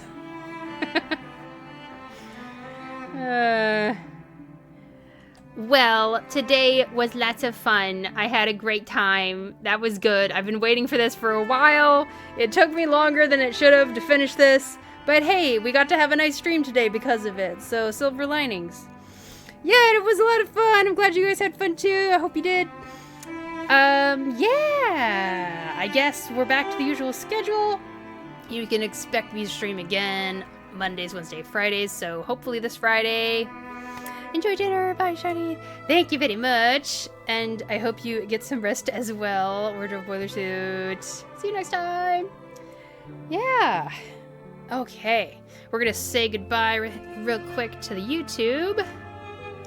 Bye, YouTube.